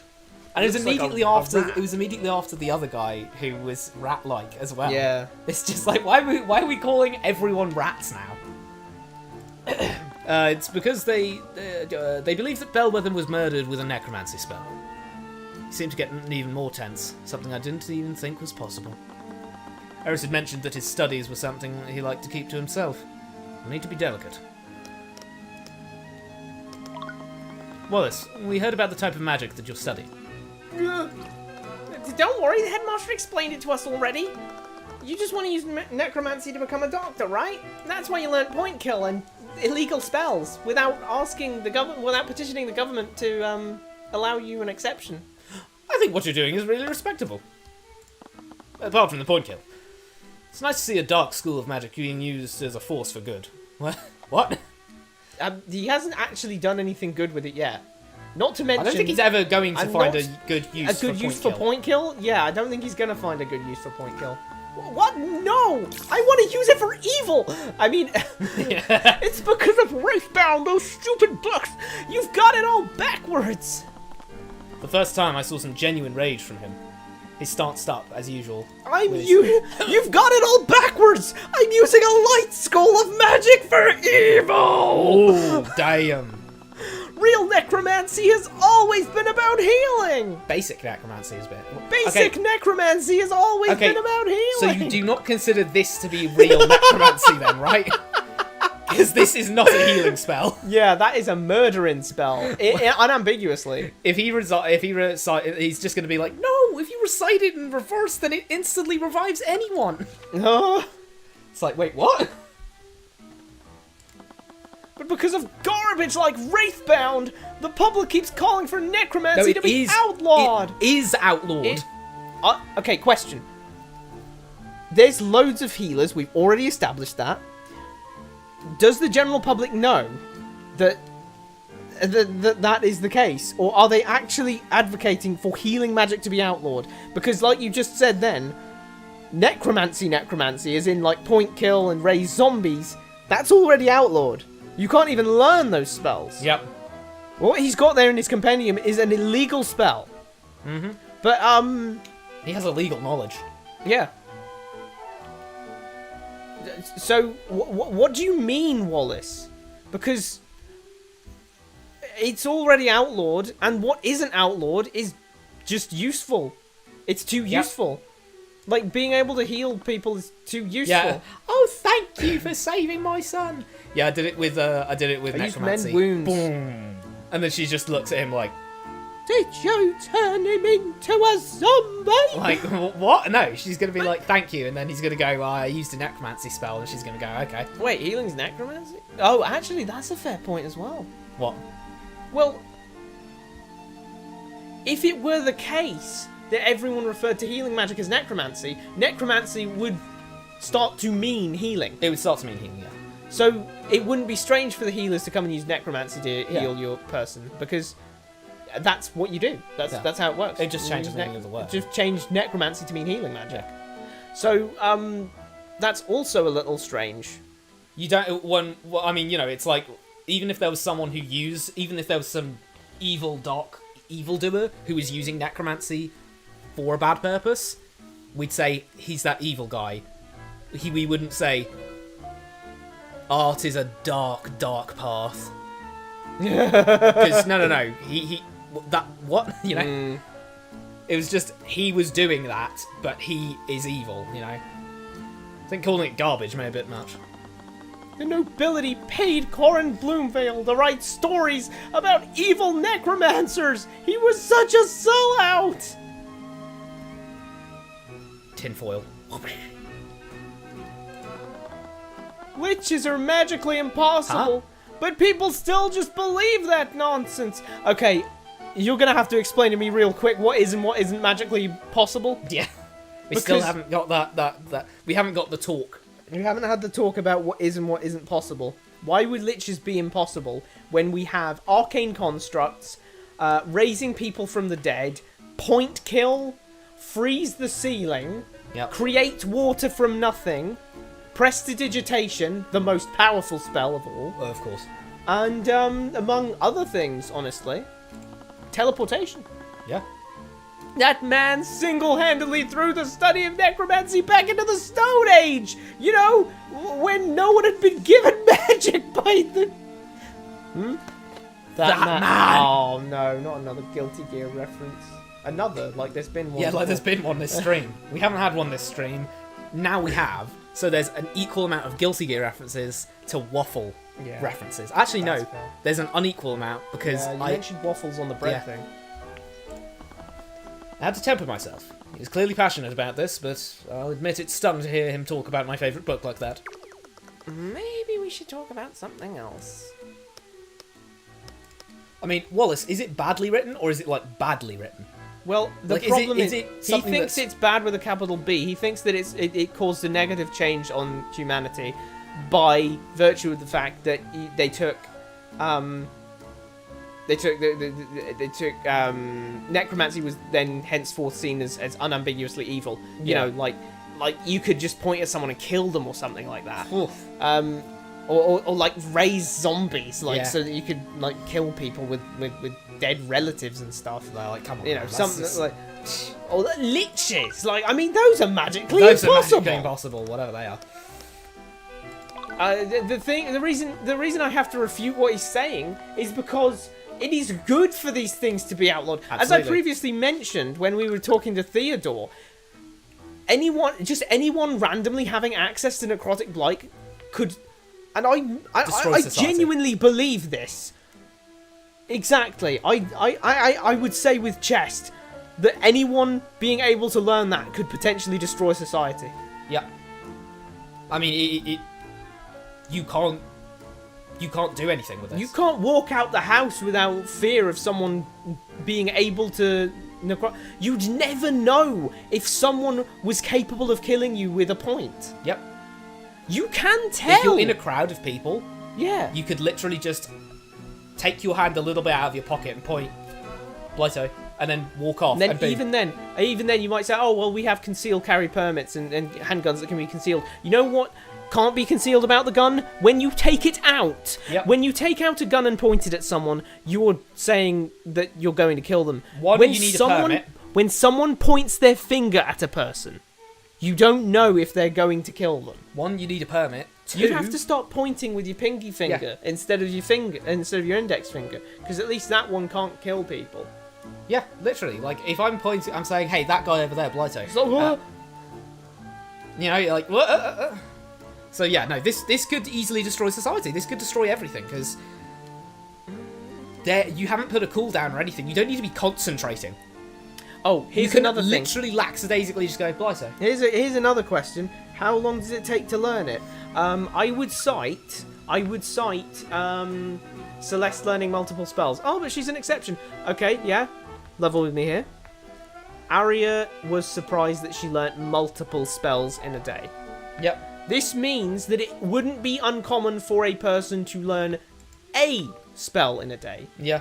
Give it 2 or 3 or 4 or 5 or even a week to account for ability.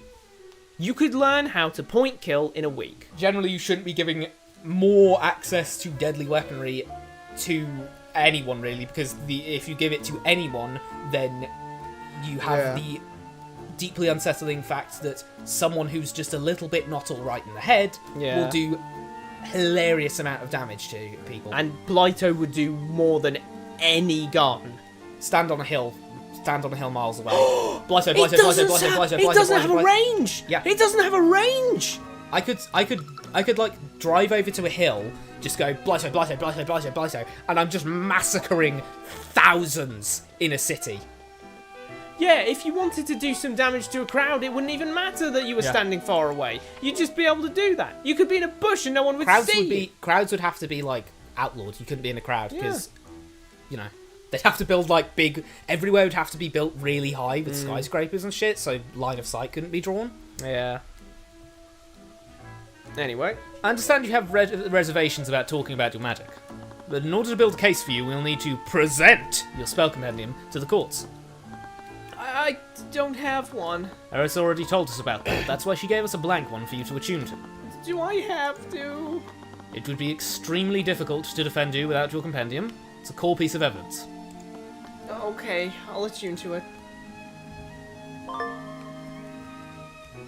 He has Prestidigitation, Mend Strong. Wounds, Illusory Disguise, Revive, Animate Corpse, and Necrotic Blight. Oh, that's a strong one. Prestidigitation. Seen that one before. Mend Wounds, Necromancy, Incantation, Menace.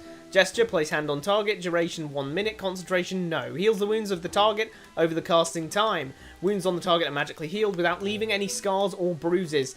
The spell can't restore missing limbs, nor can it revive someone who has already died.